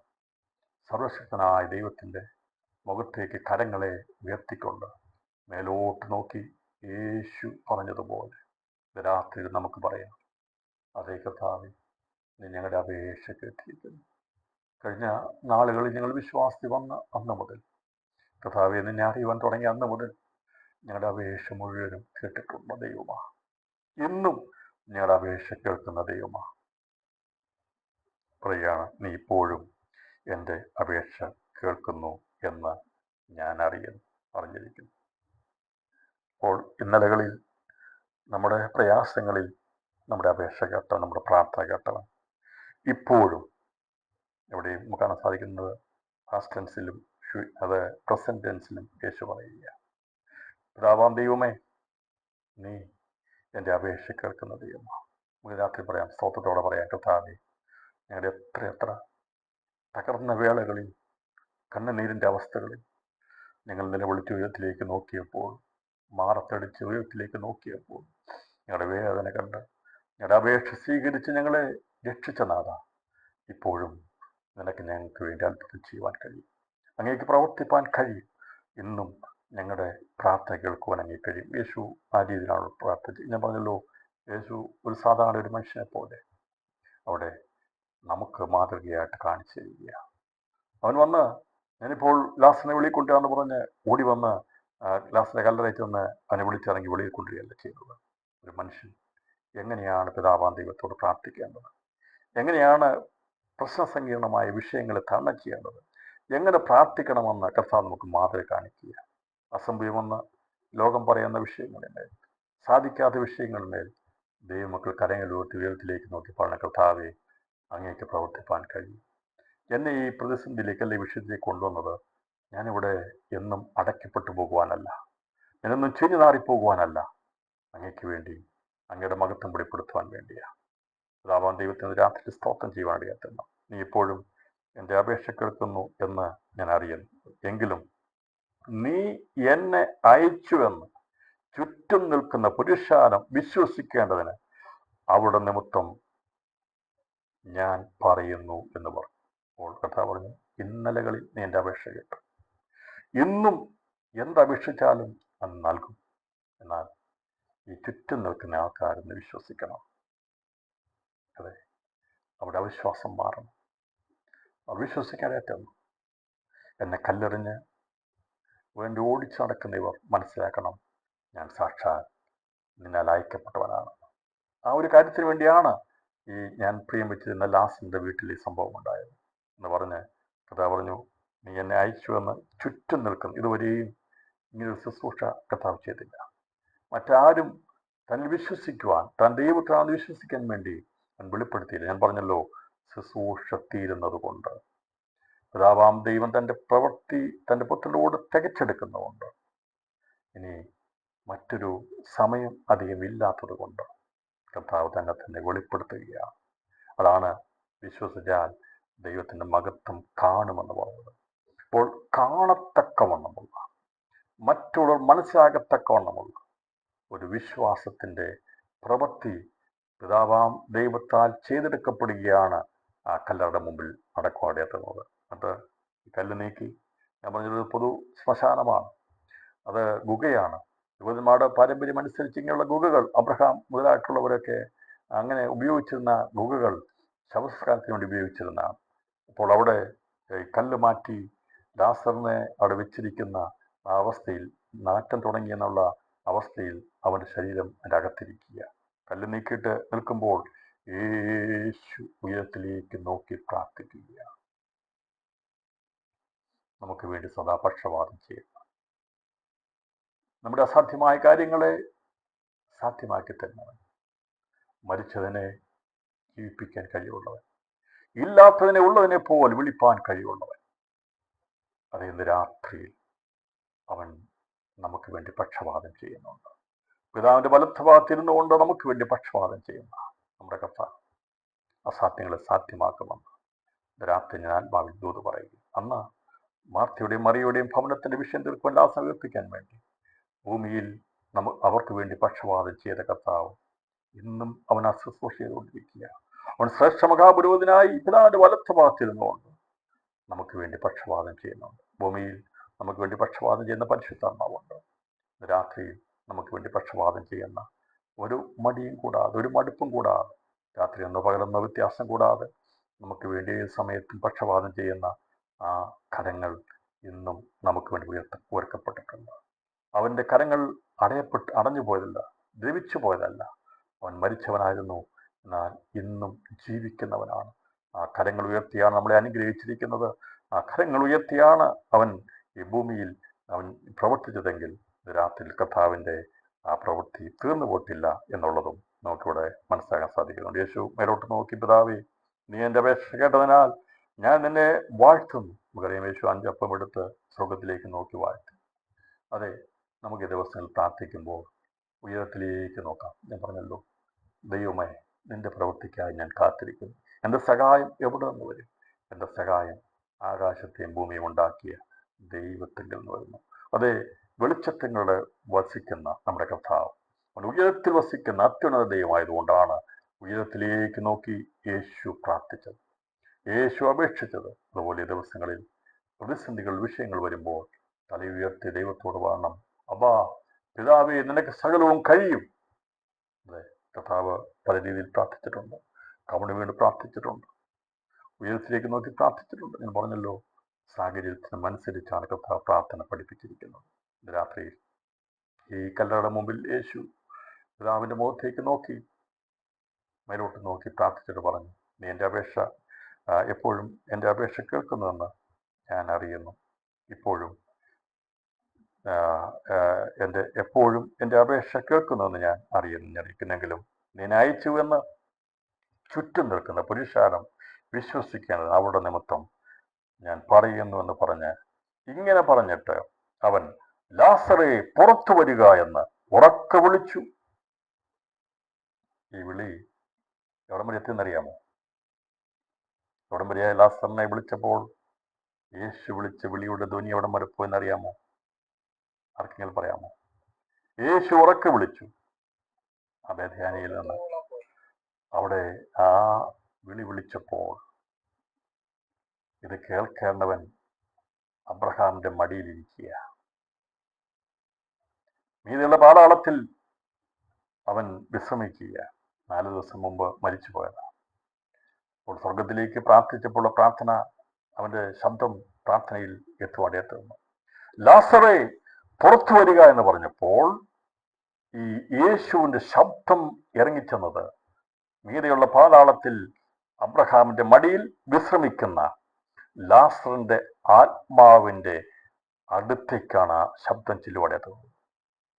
രാത്രിയിൽ ദൈവശബ്ദത്തിന്റെ ഗാംഭീര്യം അത് എത്ര വലുതാണ്. ലാസറെ എന്ന് വിളിക്കുമ്പോൾ അവിടങ്ങളിൽ ലാസറില്ല. ഞാൻ പറഞ്ഞല്ലോ, ഉറങ്ങി കിടക്കുന്ന ലാസറാണെങ്കിൽ അവനെ അവിടെ നിന്ന് എഴുന്നേൽപ്പിക്കുക. എന്നാൽ വെച്ച ലാസർ, കല്ലറയിൽ വെച്ച ലാസറിനെയാണ് യേശു വിളിച്ചത്. 4 ദിവസം കഴിഞ്ഞ് ലാസറിനെയാണ് യേശു വിളിച്ചത്. എന്നെ വിളിക്കുമ്പോൾ ആ ശബ്ദം കേൾക്കാൻ ലാസർ ഭൂമിയിലില്ല. അവന്റെ ശരീരം അവിടെ ചീഞ്ഞിരിക്കുക, നാറ്റം വെച്ചിരിക്കുന്ന അവസ്ഥയിൽ ശരീരം ഇരിക്കുക. അവന്റെ ദേഹിയും ആത്മാവും അത് ഒന്നായി തീർന്ന് അത് അബ്രഹാമിന്റെ മടിയിലിരിക്കുക. അവിടെ ആ ശബ്ദം എത്തുവാടേ തോന്നുന്നു. അബ്രഹാമിന്റെ മടിയിൽ എന്ന് പറഞ്ഞാൽ അബ്രഹാം വസിക്കുന്ന സ്ഥലത്ത് എത്രയോ ആത്മാക്കളുണ്ടായിരുന്നു. അപ്പോൾ ആ ആത്മാക്കളിൽ ദൈവത്തിന് ഇഷ്ടമുണ്ടായിരുന്നു ഒന്ന് വെളിയിൽ കൊണ്ടുവരേണ്ട ലാസറിനെ കല്ലറയുടെ മുമ്പിൽ നിന്ന് യേശു പേർ വിളിച്ചപ്പോൾ ഈ യേശുവിന്റെ വാക്ക്, അവന്റെ ശബ്ദം ഇറങ്ങിച്ചെന്നത് മീതെയുള്ള പാതാളത്തിൽ അബ്രഹാമിന്റെ മടിയിൽ വിശ്രമിക്കുന്ന ലാസറിലേക്ക് ഇല്ലുവാടെത്തും. ലാസർ എന്ത് ചെയ്തു? അബ്രഹാമിന്റെ ആ മടിയിൽ നിന്ന്, അല്ലെങ്കിൽ അവിടെ നിന്ന് അവൻ റിലീസായി വെളിയിൽ വന്ന് ഈ നാറ്റം വെച്ചിരുന്ന ലാസറിന്റെ ശരീരത്തിൽ പ്രവേശിച്ച് ജീവൻ പ്രാപിച്ചു. എങ്ങനെയാണോ ലാസറിനെ അടക്കിയത് അതുപോലെ തന്നെ ആ ശരീരം ആയിത്തീർന്നു, ഡെഡ് ബോഡി ആയിത്തീർന്നു. എങ്ങനെയാണ് ഇവരവിടെ കൊണ്ടുവച്ചത്? ഞാൻ മരിച്ചു കഴിഞ്ഞപ്പോൾ കണ്ണടഞ്ഞു, കാലുകൾ കെട്ടി, ഏതെല്ലാം അവസ്ഥയിലാണ് കൊണ്ടുവച്ചത്? ആ ഒരു അവസ്ഥയിലേക്ക് ജീവൻ പ്രാപിച്ച ലാസറായി. ഞാൻ പറഞ്ഞു 4 ദിവസം കഴിഞ്ഞപ്പോൾ കെട്ടുകളൊക്കെ അഴിയാൻ തുടങ്ങിയതാണ്. പക്ഷേ യേശുവിൻ്റെ സാന്നിധ്യം, അതിൻ്റെ വചനം എത്തിക്കഴിഞ്ഞപ്പോൾ അവിടെ സംഭവിച്ച ലാസറിന്റെ ജീവൻ മടങ്ങി വന്നു. അവൻ്റെ ആത്മാവ് മടങ്ങി വന്ന് ഈ ദ്രവിച്ചു തുടങ്ങിയ ശരീരത്തിനകത്തേക്ക് പ്രവേശിച്ചു. എൻ്റെ കർത്താവിൻ്റെ വാക്കിൻ്റെ വില ഇന്ന് രാത്രി മനസ്സിലാകണം. എത്രമാത്രം ശക്തിയുള്ളതാണ് അവൻ്റെ വാക്കുകൾ എന്ന് പറഞ്ഞത്. മരിച്ചവരെ വിളിച്ചെഴുന്നേൽപ്പിക്കുന്നവൻ, ഇല്ലാത്തതിനെ ഉള്ളതിനെ പോലെ വിളിക്കുന്നവൻ, ഇല്ലാത്തതിനെ ഉള്ളതിനെ പോലെ വിളിക്കും. അബ്രഹാമിന്റെ വീട്ടിൽ ചെന്ന് ഇസഹാക്ക് എന്ന് പേരിട്ടു. അതുവരെ ഇല്ലാത്തൊരു കുഞ്ഞായിരുന്നു ഇസഹാക്ക്. എന്നാൽ പേര് പറഞ്ഞു കൊടുത്തു, വിളിച്ചോളാൻ പറഞ്ഞു. സാറയുടെ ഗർഭവാസം നിർജീവമായതും നിന്റെ പ്രായം കണക്കാക്കണ്ട, നീ ഇസഹാക്ക് എന്ന് വിളിച്ചോളാൻ പറഞ്ഞു. നിനക്ക് സന്തതിയെ ദൈവം തരാൻ പോകാൻ പോകും. ഇല്ലാത്തതിനെ ഉള്ളതിനെ പോലെ വിളിക്കുന്നു. മരിച്ചവനെ ജീവിപ്പിക്കുന്ന കർത്താവ്. അവിടെ ലാസറിനെ വിളിച്ചപ്പോൾ, ലാസറെ എന്ന് വിളിച്ചപ്പോൾ ആ ശബ്ദം, അങ്ങനെ മരിച്ചു ഒരുപാട് ലാസർമാരുണ്ടായിരുന്നു. പക്ഷേ അല്ലേ, ലാസറിന്റെ പേരുള്ള ഒരുവനല്ലായിരുന്നു, ഒരുപാട് പേരുണ്ടായിരുന്നു. പക്ഷെ ആ ശബ്ദം അവന്റെ കല്ലറക്കൽ നിന്ന് ലാസറെ എന്ന് വിളിച്ചപ്പോൾ ദൈവം ഉപദേശിച്ചത് ആരെയാണോ അവന്റെ ചെവിയിലേക്ക്, അവനിലേക്ക്, അവന്റെ ആത്മാവിലേക്ക് ആ ശബ്ദം ചെന്ന് അബ്രഹാമിന്റെ മടിയിൽ നിന്ന് ലാസറിന്റെ ആത്മാവ് ജീവൻ വേഗത്തിൽ ഈ ഡെഡ് ബോഡി ആയിരിക്കുന്നവന്റെ ശരീരത്തിലേക്ക് പ്രവേശിച്ചപ്പോൾ, അങ്ങനെയാണ് യായൂരസിന്റെ വീട്ടില് സംഭവിച്ചത്. അവിടെ ആത്മാവ് മടങ്ങി വന്നവരെ മടക്കി വരുത്തും. യേശു വിളിച്ചാൽ വരാത്തതായിട്ടൊന്നുമില്ല. മരിച്ചതിനെ മടക്കി വരുത്തുവാൻ കഴിവുള്ളവരാണ് നമ്മുടെ കർത്താവ്. എന്നാൽ ഇന്ന് രാത്രി നാം എത്ര ഭാഗ്യമുള്ളവരാ. അതെ, യേശു വിശ്വസിച്ച് മഹാന്തരമായി നമ്മുടെ ജീവിതം എത്ര സന്തോഷമായിരിക്കണം, എത്ര ആനന്ദമായിരിക്കണം. നമുക്ക് പറയാൻ അവന് അസാധ്യമായിട്ടൊന്നുമില്ല. എൻ്റെ കർത്താവിന് അസാധ്യമായിട്ടൊന്നുമില്ല. എൻ്റെ കർത്താവിൻ്റെ വാക്കിൻ്റെ അസാധ്യമായിട്ടൊന്നുമില്ല. അവൻ വിളിച്ചാൽ വിളി കേൾക്കാത്തതായിട്ടൊന്നുമില്ല. അവൻ വിളിച്ചാൽ മടങ്ങി വരാത്തതായിട്ടൊന്നുമില്ല. ഇന്ന് രാത്രിയിൽ ഒടുക്കത്തെ നാളിൽ മാത്രം പുനരുത്ഥാനം പ്രാപിക്കേണ്ടിയിരുന്ന ലാസറിനെ ദൈവം വിളിച്ചു വരുത്തി. അവൻ ആ രീതിയിൽ മരിച്ചിരുന്നെങ്കിൽ അവൻ്റെ പുനരുത്ഥാനം ഒടുക്കത്തെ നാളിലോ എന്നുള്ളതാണ് അവർ ചിന്തിച്ചതെങ്കിൽ, ഞാൻ പറഞ്ഞല്ലോ, അത് അവർ പഠിച്ചു വെച്ചെങ്കിൽ മറ്റുള്ള പുനരുത്ഥാനെക്കുറിച്ച് അവർക്ക് അറിയത്തില്ലായിരുന്നു.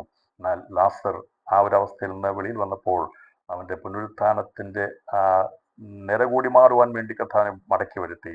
നിനക്ക് യേശുവിന് പ്രിയനായവൻ ഒടുക്കത്തെ നാളിലല്ല പുനരുത്ഥാനം പ്രാപിക്കേണ്ടത്, അതിന് മുമ്പായി അവൻ പുനരുത്ഥാനം പ്രാപിക്കണം. ഞാൻ വിശ്വസിക്കുന്നു. ലാസർ മടങ്ങി വന്നവൻ ജീവിച്ചു.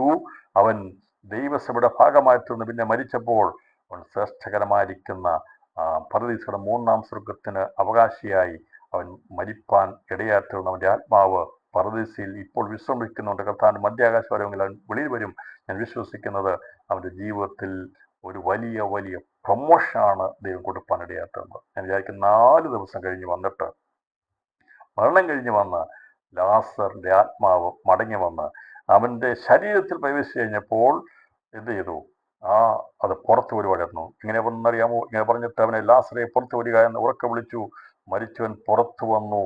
അവൻ്റെ കാലും കൈയും ശീല കൊണ്ട് കെട്ടി, മുഖം റൂമാൽ കൊണ്ട് മൂടിയും ഇരുന്നു. അവൻ്റെ കെട്ടഴിപ്പീൻ, അവൻ പോകട്ടെ എന്ന് യേശു അവരോട് പറഞ്ഞു. കല്ല് നീക്കാൻ പറഞ്ഞു. നിങ്ങൾ അകത്ത് പോയി ലാസറിനെ എടുത്ത് വെളിയിൽ വെക്കാൻ പറഞ്ഞില്ല. അവനെ വെച്ചതാ അവര്. പക്ഷേ ആ വെച്ച കരങ്ങളോട് പറഞ്ഞില്ല, നിങ്ങൾ അവനെ വെളിയിൽ വെക്കാൻ പറഞ്ഞില്ല. അതിന് യേശുവിന് ആവശ്യമില്ല. ആവശ്യമുള്ള സ്ഥലങ്ങളിൽ ആവശ്യമുള്ളത് ചെയ്യിപ്പിക്കും. നമ്മളെ കൊണ്ട് സാധ്യമായത് ദൈവം തന്നെ ചെയ്യും. അവർക്ക് കല്ലുരുട്ടി മാറ്റുവാൻ കഴിയും. അത് പുറമേ ഉള്ളതാ. ലാസറിന്റെ ചീഞ്ഞഴുകിയ ശരീരം വെളിയിൽ വെക്കാൻ യേശു പറഞ്ഞില്ല. നിങ്ങളെടുത്ത് അവന്റെ ശരീരം വെളിയിൽ വെക്കാൻ പറഞ്ഞില്ല.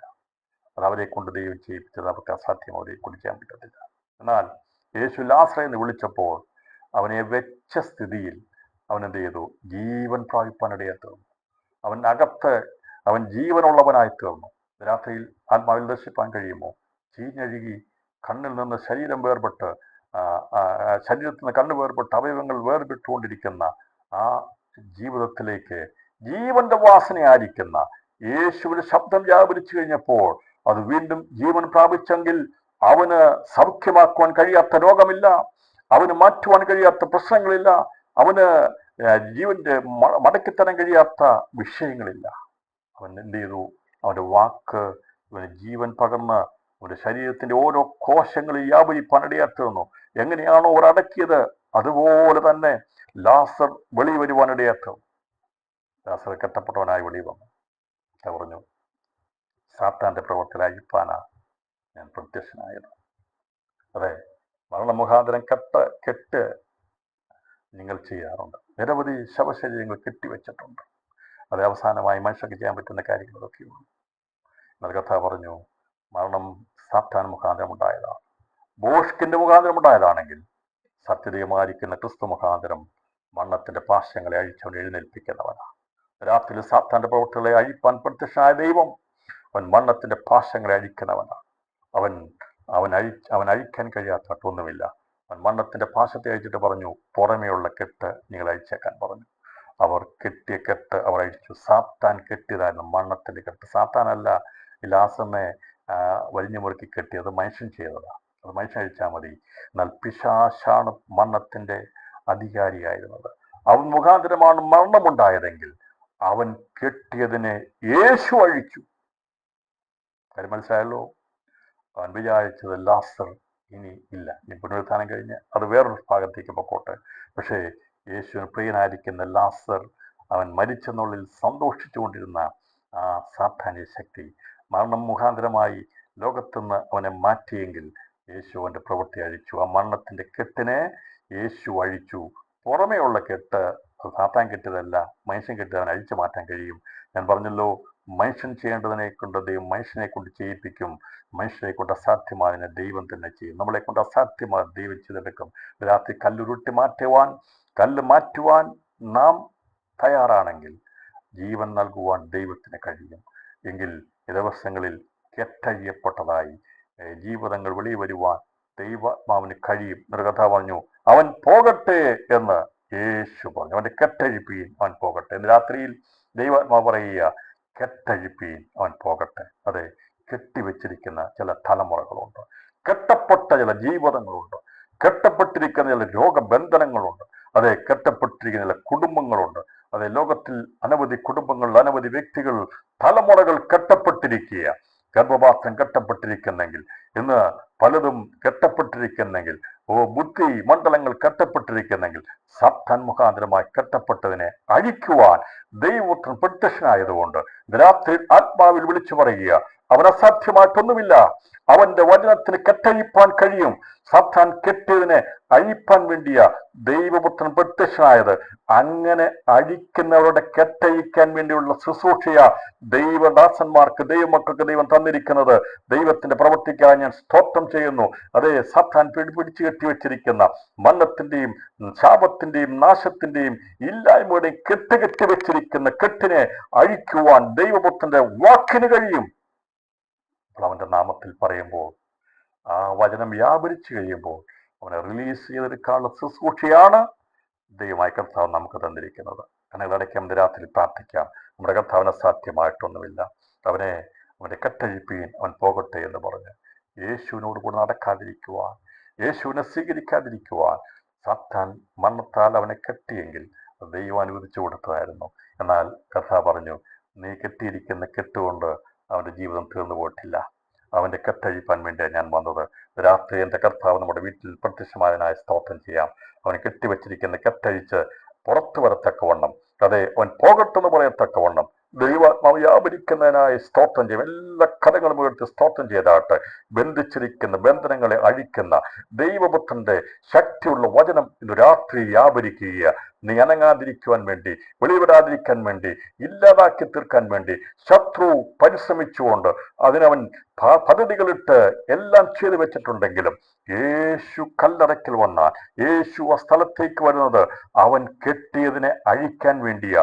രാത്രി നമ്മുടെ കർത്താവ് ഈ വചന ശുശ്രൂഷയിലൂടെ നമ്മുടെ ഭാഗത്ത്, നമ്മുടെ സ്ഥലത്തിറങ്ങി വന്നിരിക്കുന്നത് സാത്താൻ കെട്ടിയിരിക്കുന്നതിനെ അഴിക്കാൻ വേണ്ടിയാണ്. അവൻ അഴിച്ചെങ്കിൽ ദിവസങ്ങളിൽ ബാക്കിയുള്ള ശുശ്രൂഷകൾ ചെയ്ത് പുറത്തു വരത്തക്കവണ്ണം ദൈവാത്മാവ് ക്രിയ ചെയ്യുമെന്നുള്ള ദൂത് കൈമാറിക്കൊണ്ട് ഞാൻ ദൂതിന് വിരാമിടുന്നു. ദൈവമായ കർത്താവ് നമ്മെ സഹായിക്കട്ടെ. വിശ്വാസത്തോടും പ്രത്യാശയോടും പറ, എൻ്റെ കർത്താവിന് അഴിക്കാൻ കഴിയാത്ത ഒന്നുമില്ല. എൻ്റെ ദൈവത്തിന് സൗഖ്യമാക്കാൻ കഴിയാത്ത ഒന്നുമില്ല. എൻ്റെ ദൈവത്തിന് പ്രവർത്തിക്കാൻ കഴിയാത്തൊന്നുമില്ല. അവൻ അസാധ്യങ്ങളെ സാധ്യമാക്കുന്ന സർവശക്തനായ ദൈവമായതുകൊണ്ട് അവന്റെ കാര്യങ്ങൾ ഏൽപ്പിക്കാം. കെട്ടഴിപ്പീൻ, അവൻ പോകട്ടെ എന്ന് പറഞ്ഞതുപോലെ ദിവസങ്ങളിൽ റിലീസ് ചെയ്യുന്ന ദൈവപ്രവൃത്തി. ഒരിക്കലും ചലിക്കില്ലെന്ന് വിചാരിച്ച കാലുകൾ അതെ ചലിക്കുവാൻ തുടങ്ങി. ഒരിക്കലും അനങ്ങിയില്ലെന്ന് വിചാരിച്ച കൺപോളകൾ അത് അടയുവാനും തുറക്കുവാനും തുടങ്ങി. അവന്റെ ഹൃദയം, ജീവൻ പമ്പ് ചെയ്യുന്ന ഹൃദയം പ്രവർത്തിക്കാൻ തുടങ്ങി. അവന്റെ ശരീരത്തിന്റെ ഓരോ അവയവങ്ങളും നിലച്ചുപോയതെല്ലാം ദൈവപുത്ര ഒരൊറ്റ വാക്കിൽ, ലാസറേ പുറത്തു വരിക എന്നുള്ള ആ വാക്കിന്റെ ശബ്ദത്തിനുള്ളിൽ അവന്റെ ഉള്ളിൽ ജീവൻ വ്യാപരിച്ച് ഏതെല്ലാം സ്തംഭിച്ചു പോയോ, നിന്നുപോയോ, അത് പ്രവർത്തനക്ഷമമായതുപോലെ രാത്രിയിൽ അതെ ഏത് അവയവത്തെ, ഏത് രോഗം പിടിച്ചാലും, ഏത് അവസ്ഥയാണെങ്കിലും അതിനെ ജീവൻ വെപ്പിക്കുവാൻ യേശുവിന് കഴിയും. അവന് അസാധ്യമായിട്ടൊന്നുമില്ല. അതിനാൽ നമ്മുടെ കർത്താവിന് സകല മഹത്വം അർപ്പിച്ചുകൊണ്ട് നാം പ്രാർത്ഥനയിലായിരിക്കുമ്പോൾ